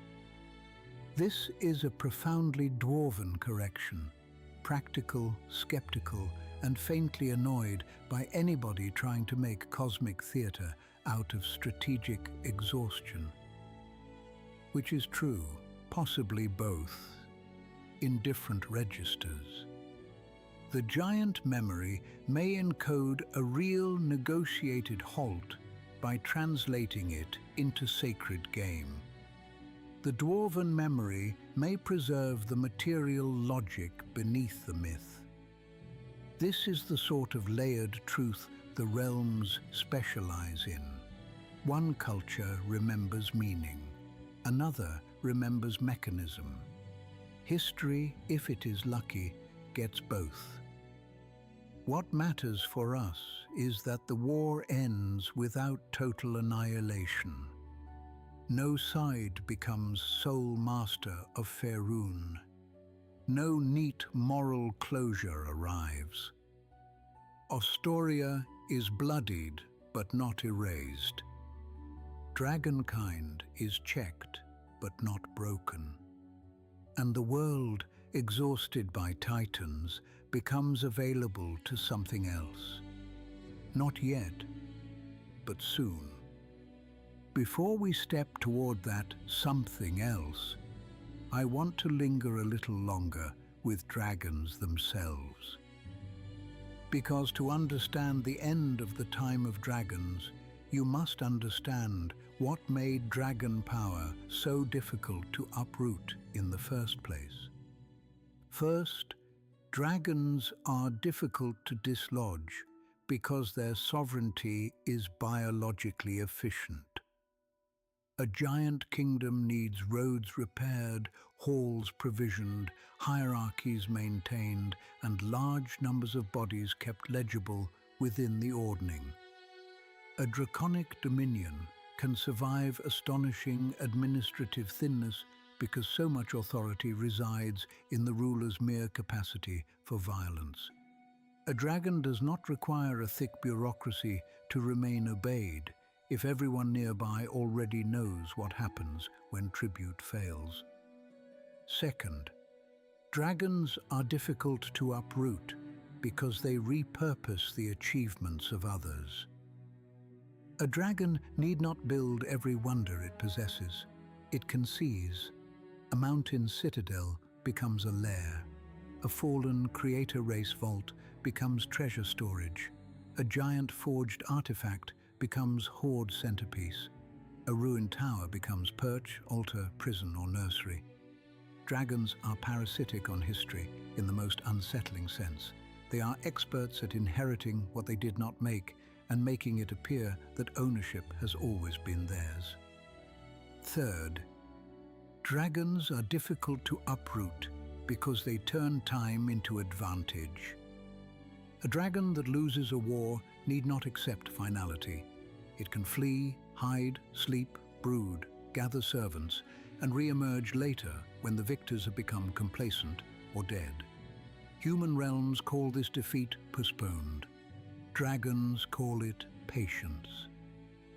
Fourth, dragons are difficult to uproot because reverence and terror so often travel together around them. Some dragons are worshipped, some are feared, many are both. A dragon cult is not just theology, it is infrastructure grown from emotion. Priests gather tribute, vassals mediate command, servitors build, spy, flatter, and interpret the ruler's moods. Even when a dragon sleeps, its cult may continue harvesting obedience. This means draconic power can persist institutionally, even though it is concentrated biologically. And fifth, most unnerving of all, dragons are difficult to uproot because they believe their own myths, and sometimes their myths are useful. A dragon that sees itself as the living descendant of Asgoroth's design, heir of Zymor's justice, child of Tiamat's appetite, chosen of Garrix's cleansing fire, or witness of Chronepsis's long judgment, behaves differently from a creature that thinks of itself as mere predator. Dragon religion gives political action dignity. It turns land grabs into destiny and memory into doctrine. This is why dragon myths matter historically. Not because they are quaint, because dragons act through them. When a dragon establishes dominion over a valley, builds a court, names dependents, and lays claim to neighboring peoples, it is not usually thinking, "I am being symbolically resonant." It is thinking in categories the myths have already prepared. The strong rule, the ancient inherit. The lesser are judged by how useful, obedient, or interesting they are. Treasure proves worth. Territory confirms nature. Omen matters. Star sign matters. Divine patronage matters. And when those myths are contradicted by experience, when a dragon loses, when a lair falls, when a rival god's followers prevail, dragonkind does not merely suffer material loss. It suffers interpretive crisis. Remember that phrase, "It will matter when the king-killer star enters the story." Because the end of draconic primacy in Faerûn is not merely military, it is interpretive. The dragons are made to distrust the continuity of their own greatness, and that is a far deeper wound than any broken scale. We have now arrived at one of the most dangerous words in all realms prehistory, Draco-rage. Later villagers reduce it to rumor. They speak of a dragon going mad, as though madness were a weather front that simply wandered in one afternoon. Later warriors treat it as an adventuring hazard. Be careful, the worm is raging. Later scholars, when they are careless, explain it too quickly and thereby explain nothing. So let us handle it properly. In the history of Faerûn, Draco-rage is most strongly tied not to some cleanly attested primordial dragon condition, but to a later and terrible work of elven high magic, the Draco-rage mythal. That distinction matters. There may be older dragon fears surrounding omen, celestial pattern, and the instability of great draconic appetites. Dragons, being dragons, have never been strangers to destructive excess. But the recurring, star-linked rage of dragons, known to later Faerûnian history, belongs above all to the mythal. And myths about it grow fast because the thing is so horrifying. The broad shape is this. At the end of the time of dragons, as elven peoples sought a way to break draconic domination, high mages of the fair folk wrought a vast enchantment tied to a reddish celestial wanderer, later called the king-killer star. When the star appeared in the heavens, dragons on Faerûn would be driven into a state of mounting frenzy, madness, and catastrophic aggression, the rage of dragons. Reason thinned, judgment failed, violence swelled. The mighty turned on rival subjects, their own offspring, and whatever unfortunate landscape lay nearest. That is the essence. But essence is not enough. We must ask, why was such a weapon made, and what did it do to the age that birthed it? To answer that, we need one more dragon kingdom. Dawnfire. Remember what I told you earlier. Metallic does not mean harmless. Lawful magnificence can still feel like a collar when worn by those deemed lesser. Dawnfire is remembered as a mountaintop castle city, a dragon realm under the gold dragon king Orctrion. Some old narratives place its height around the years just before the first great outburst of Draco-rage. In one especially ugly thread of memory, Orctrian rules over elven subjects while convincing himself, perhaps sincerely, that his superiority entitles him to do so for their own betterment.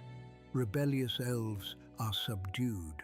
Heirs of important elven houses are taken as hostages, not merely to prevent revolt, but to educate them into proper submission.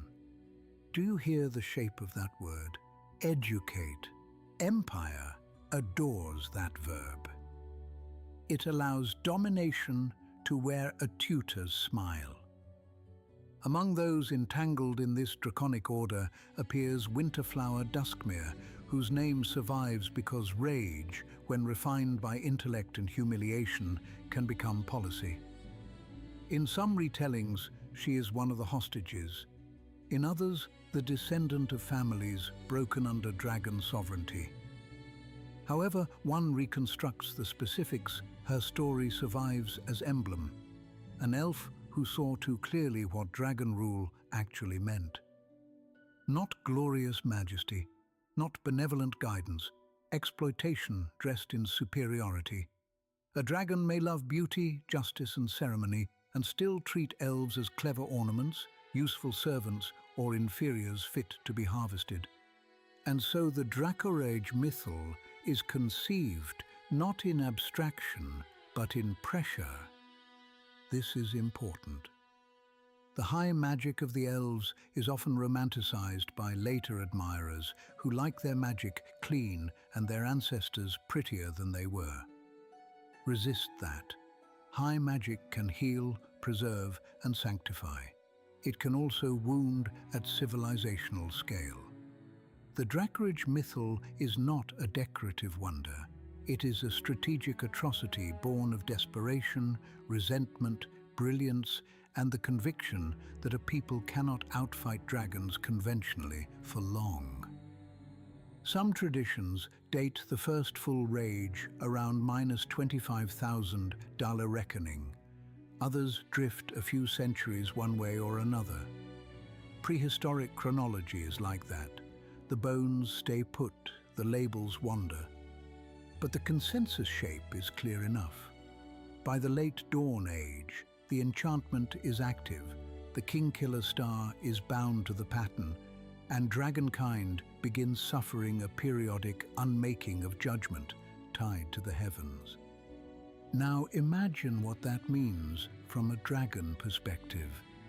A people already prone to pride, territorial suspicion, theological rivalry, and concentrated sovereignty suddenly faces a cosmic trigger that can turn its greatest virtues, or what it has long called virtues, into slaughter. The old king becomes a danger to his own court. The careful lair lord becomes indiscriminate. Alliances fail at the first star sign. Heirs hide, vassals flee. Subjects pray that their ruler dies before the rage reaches full height. This is not merely war damage, it is trust damage. It turns draconic old age from reassurance into threat. It makes continuity itself frightening. And because the realms rarely settle for one tragedy at a time, the Dracorage mythal strikes dragon civilization at precisely the point where it is strongest, the concentration of power in ancient individuals.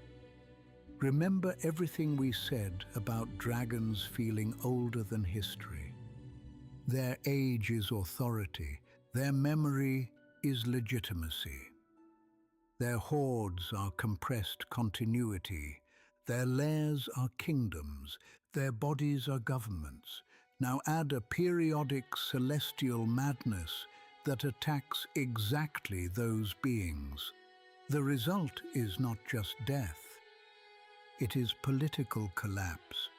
Orctrian, in later retellings, becomes one of the archetypal victims. If victim is the word one dares use for a dragon king who had himself victimized many. When the first rage falls, he is said to turn on his own underlings and bring ruin upon the order he had built. Whether every detail is precise matters less than the symbolic truth. Dawnfire, the draconic court that had imagined itself civilized, lawful, elevated, perhaps even justified, discovers that no refinement can fully save dragon sovereignty from a star-bound curse keyed to dragon nature itself. Nor is Dawnfire alone. Other dragon realms stagger. Taleofthelich, remembered as a green dragon dominion, is likewise associated in later account with destruction amid the First Rage. Realms centered around dominant worms are especially vulnerable because they are over-personalized. If the ruler breaks, the kingdom often breaks with it. Giants, for all their flaws, at least had roads and ranks.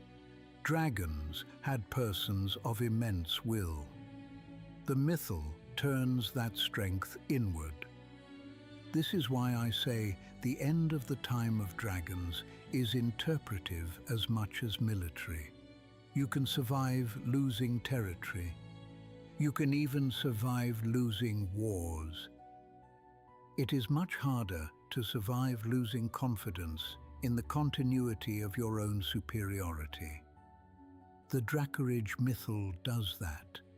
It tells dragonkind, in the cruel language of celestial recurrence, that its oldest and greatest members can no longer be trusted wholly by their own people.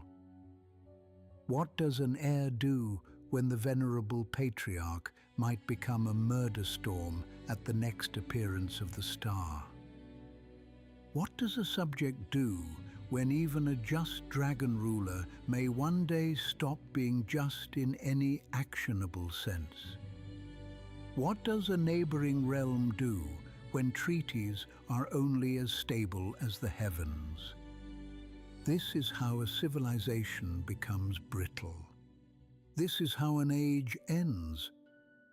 Now, I must be careful here, because moral simplifications are tempting and nearly always false. Was the Dracarage mythal effective? Yes. Was it, from the perspective of desperate dragon-subjected peoples, understandable? Also yes. Was it clean, noble, or costless? Absolutely not. No people unleashes cyclical madness across an entire category of sentient beings and keeps clean hands. The elves may later build luminous reputations around high magic, artistry, and the first flowering. Much of that is deserved, but the roots of the first flowering are not innocent. They are tangled in anti-draconic strategy, subjugation endured, and the terrifying realization that if dragons continued to dominate the age unchecked, elven futures would be written as footnotes in someone else's hoard inventory. Winterflower Duskmere matters because she stands at this hinge. She reminds us that great civilizational weapons are often born not in abstract councils, but in the mind of someone who has been instructed, patiently, elegantly, intolerably, to accept inferiority. A dragon tells you it knows better. A giant tells you the cosmos has ranked you lower. An elf remembers both. And then the elf builds a spell. This apprentice is the true shape of the late Dawn Age. Giants have proven they can answer dragon rule with empire, heroism, and engines like the Vonindod.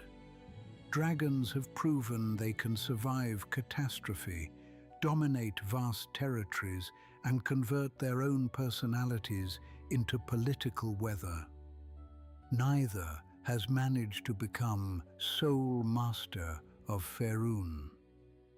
And into that exhausted equilibrium enter the elves, not yet at full first flowering brilliance, not yet the networked high civilizations of the next age, but increasingly capable of becoming history's third answer to the problem of power.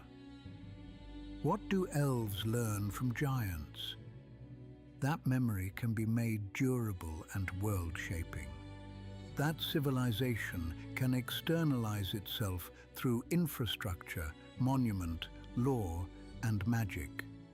That hierarchy, once beautified, becomes hard to uproot. What do elves learn from dragons? That longevity changes politics. That beauty and cruelty can coexist in the same throne room. That personal power can rewrite a landscape.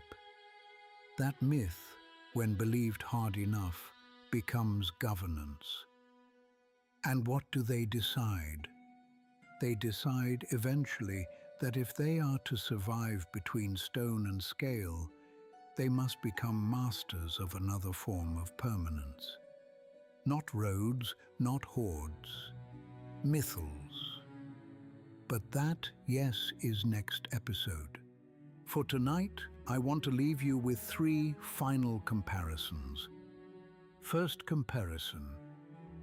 A giant kingdom says the world should know its place. A dragon kingdom says the world should know its ruler. Second comparison. Giant memory is carved outward. Dragon memory is gathered inward. Third comparison. Giants trust order to outlast persons. Dragons trust persons to outrank order. Once you hold those 3 truths together, much else in the Dawn Age becomes legible. Why do giant ruins feel juridical? Because they were. Why do dragon lairs feel personal? Because they are. Why does the war between them feel philosophical? Because it was. Why does Dracourage end the age so effectively? Because it attacks the draconic assumption that old age and personal continuity are reliable foundations for rule. And why do later peoples find dragons older than history? Because dragons do not merely survive the dead. They collect them, they sleep through them. They judge them from above. They turn them into furniture, tribute, warning, and proof. A village may be old, a dynasty may be old, a road may be old. A dragon looks at all 3 and says, older than you perhaps, not older than memory. Before we climb out of the age, let us pause over a few figures and moments worthy of separate candlelight. Annam Allfather. Not lovable, not soft, not democratic, but foundational. The god whose imagined household becomes giant politics.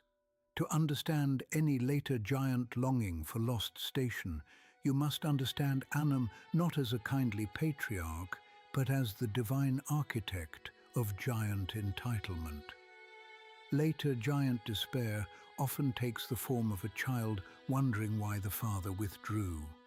Later giant ambition takes the form of trying to rebuild something worthy enough to earn his notice again. Stronmaus. Too often reduced to weather and cheer by those who mistake joy for frivolity. In the context of storm giant rulership, Stronmaus matters because he authorizes a form of kingship that tries to look beyond immediate appetite. This is not democracy. Do not get sentimental. But it is one reason storm giants so often imagine themselves natural rulers. They think contemplation itself has rank. Memnor. A most useful deity for teaching students that vanity is not a trivial sin. Vanity scales, vanity governs. Vanity builds palaces, scripts etiquette, monetizes awe, and turns social performance into coercion. The cloud giants do not merely enjoy splendor. They weaponize it because Memnor taught them that appearances can govern almost as effectively as force. Surtur. Without him, or without what he represents, there is no fire giant confidence in craft as conquest. Every empire needs engineers. Fire giant culture, under Surtur's long shadow, makes engineering into moral worth. This is why the Vonindod could happen in the first place. The forge is not a supporting institution. It is a sacred engine of legitimacy. Scoraeus Stonebones. I suspect more students should fear him than do, not because he is flamboyant, quite the opposite. Scoraeus authorizes the giant intimacy with stone, buried memory, and patient shaping that makes giant civilization so durable and so haunting. A people with a god of buried things and stonecraft is a people that treats the earth as record rather than backdrop. Hyatea and Iolanis. The necessary correction. Anytime you begin to imagine giant culture as pure war and rank, remember the goddesses of provision, childbirth, the hunt, peace, beauty, and affection. Their existence does not erase imperial cruelty. It reveals giant life to be as contradictory as any other. Even titans need mothers. Even conquerors have wedding songs. Even monstrous empires depend on ordinary forms of care. Now, on the draconic side, Asgorath or Io, or both. Here, the lesson is not certainty, but scale. Dragonkind imagines its beginning in cosmic terms because Dragonkind imagines itself cosmically. Whether the oldest myth is literally true is almost secondary. What matters is that dragons place their origin at a level commensurate with their pride. They do not think themselves local creatures. They think themselves first-order beings. Zymor, Bahamut, before later naming habits settle. He matters because justice in dragon form is still dragon form. Those who romanticize metallic dragons too quickly miss the paternalism baked into the role. To be judged by a dragon who sincerely believes itself wiser, nobler, and more restrained than you may still mean, never being considered equal. Tiamat. Her importance requires little introduction and endless correction. Tiamat is not simply greed. She is the dragon argument that magnificence itself justifies possession. She gives philosophical polish to the oldest draconic vice, the belief that appetite becomes right when attached to greatness. Garrix. Never underestimate a god who makes destruction feel cleansing. Many of history's worst burnings were conducted not by those who loved chaos for its own sake, but by those convinced flame would reveal what deserved to endure. Chronepsis. Cold comfort, and all the better for it. Every long-lived culture eventually creates or elevates a god who keeps count after the boasting ends. Dragons, perhaps more than most peoples, need that reminder. Winterflower Duskmere. Not a god, but perhaps more important to the hinge between ages than many gods' priests would like to admit. She stands for the retaliatory intelligence of the subjected, for the refusal to be educated into obedience, for the truth that when a supposedly benevolent order repeatedly denies your equal personhood, one day you stop arguing with it and start inventing instruments. Orctrian. A final warning. Never let later moral categories seduce you into laziness.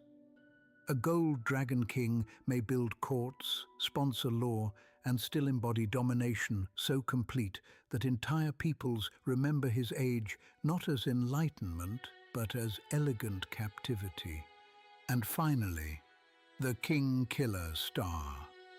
One of the oldest examples in the realms of celestial phenomena becoming geopolitics, not just omen, not just astronomy. A star or cometary body or wandering sign, call it what you like, bound to a civilization-ending weapon. When next you hear someone say magic in the realms is merely spell casting, you may laugh softly and ask whether they have considered the possibility of weaponized astronomy. Now we stand at the edge. The Dawn Age does not end cleanly. The realms rarely offer clean endings except to fools and children. Dragons do not vanish. They retreat, fracture, brood, sleep, rage, hoard, and remember. Some kingdoms die, some lineages endure, some lairs seal themselves away, some cults persist after their masters are ash. Dragonkind remains what it has always been, too old, too proud, and too adaptable to become merely historical. Giants do not vanish either. Ostoria contracts, memories harden, ruins multiply. The empire that once arranged significance across vast reaches loses its seamless confidence, but not its underlying conviction. Later, giant societies will spend ages trying to recover, reinterpret, or avenge what the Dawn Age taught them they had once possessed. What changes is control. The world becomes less monopolized by titans, not gentle, not safe, simply available. Forests regrow where giant patrols once marched. Valleys breathe between dragon claims. Ancient roads sink beneath root and sediment. Courtly dominions collapse into local terrors. Smaller peoples find spaces in the seams. Elves especially begin to turn breathing room into design. This is the beginning of the next age. Not because dragons and giants are gone, because they have ceased to control everything. That distinction matters. The first flowering will be born in the openings left by giant exhaustion, dragon instability, elven cunning, and the old world's lingering resources.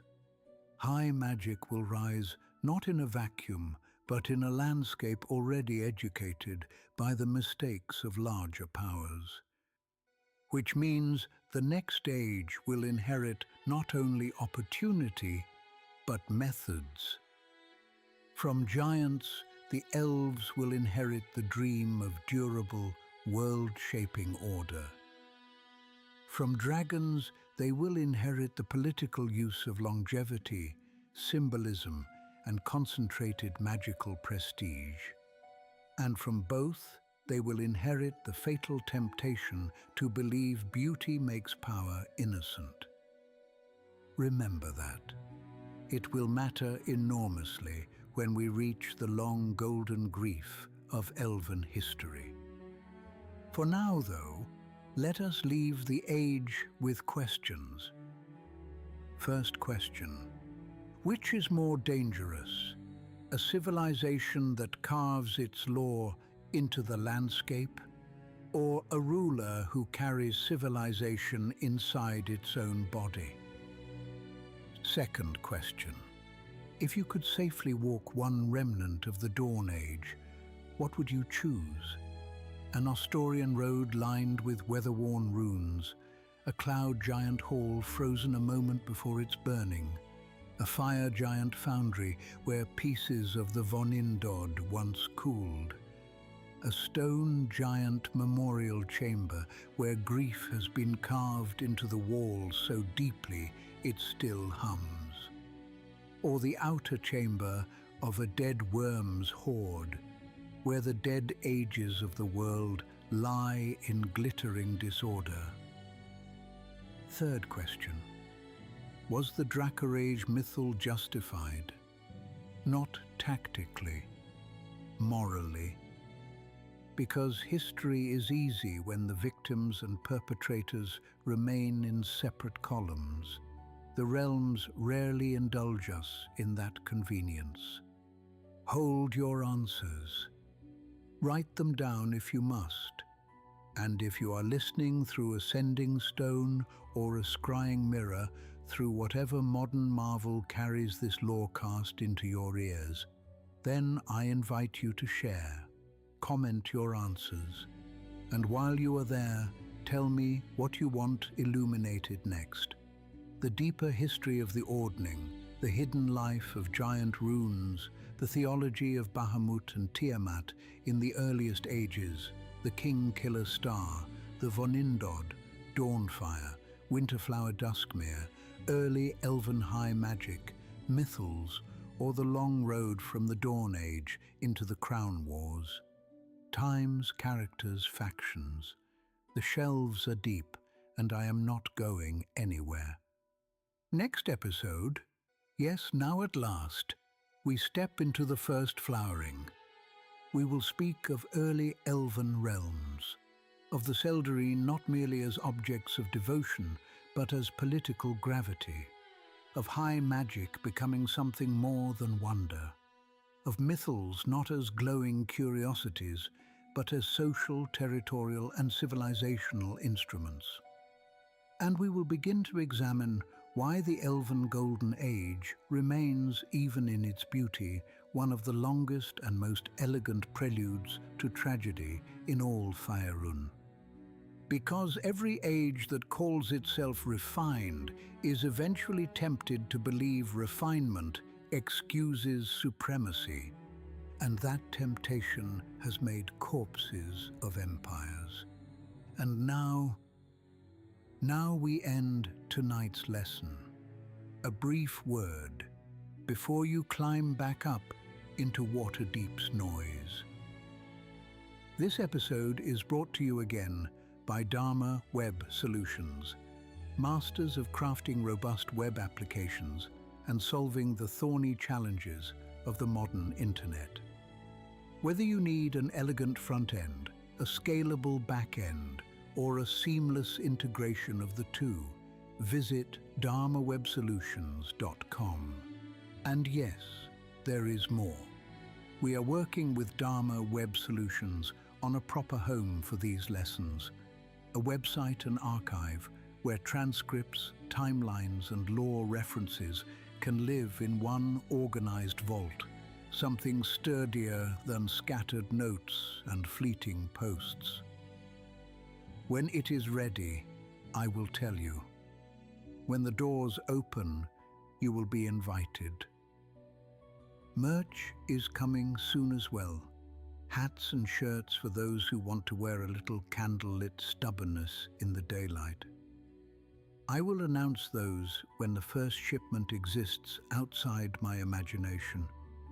If you enjoyed this lesson, and if you have the generosity for it, leave a rating. A single star or 5 may seem small, but in a world ruled by algorithms, small offerings keep candlelight from being snuffed. And one more thing. If you make ambient or cinematic music, and you would like your work considered as a background track for this lorecast, we have an open submission policy. Send your track, your name, and your preferred credit to taleofthelich@gmail.com. If your music fits the mood of old stone and slow wonder, it may find a home beneath these words.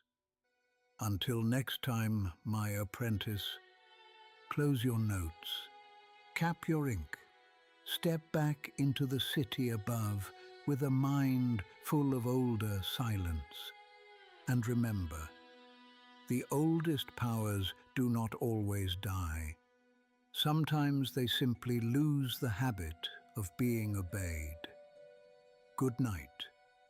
May your path be well lit, your quill always sharp, and your memory harder to kill than I am.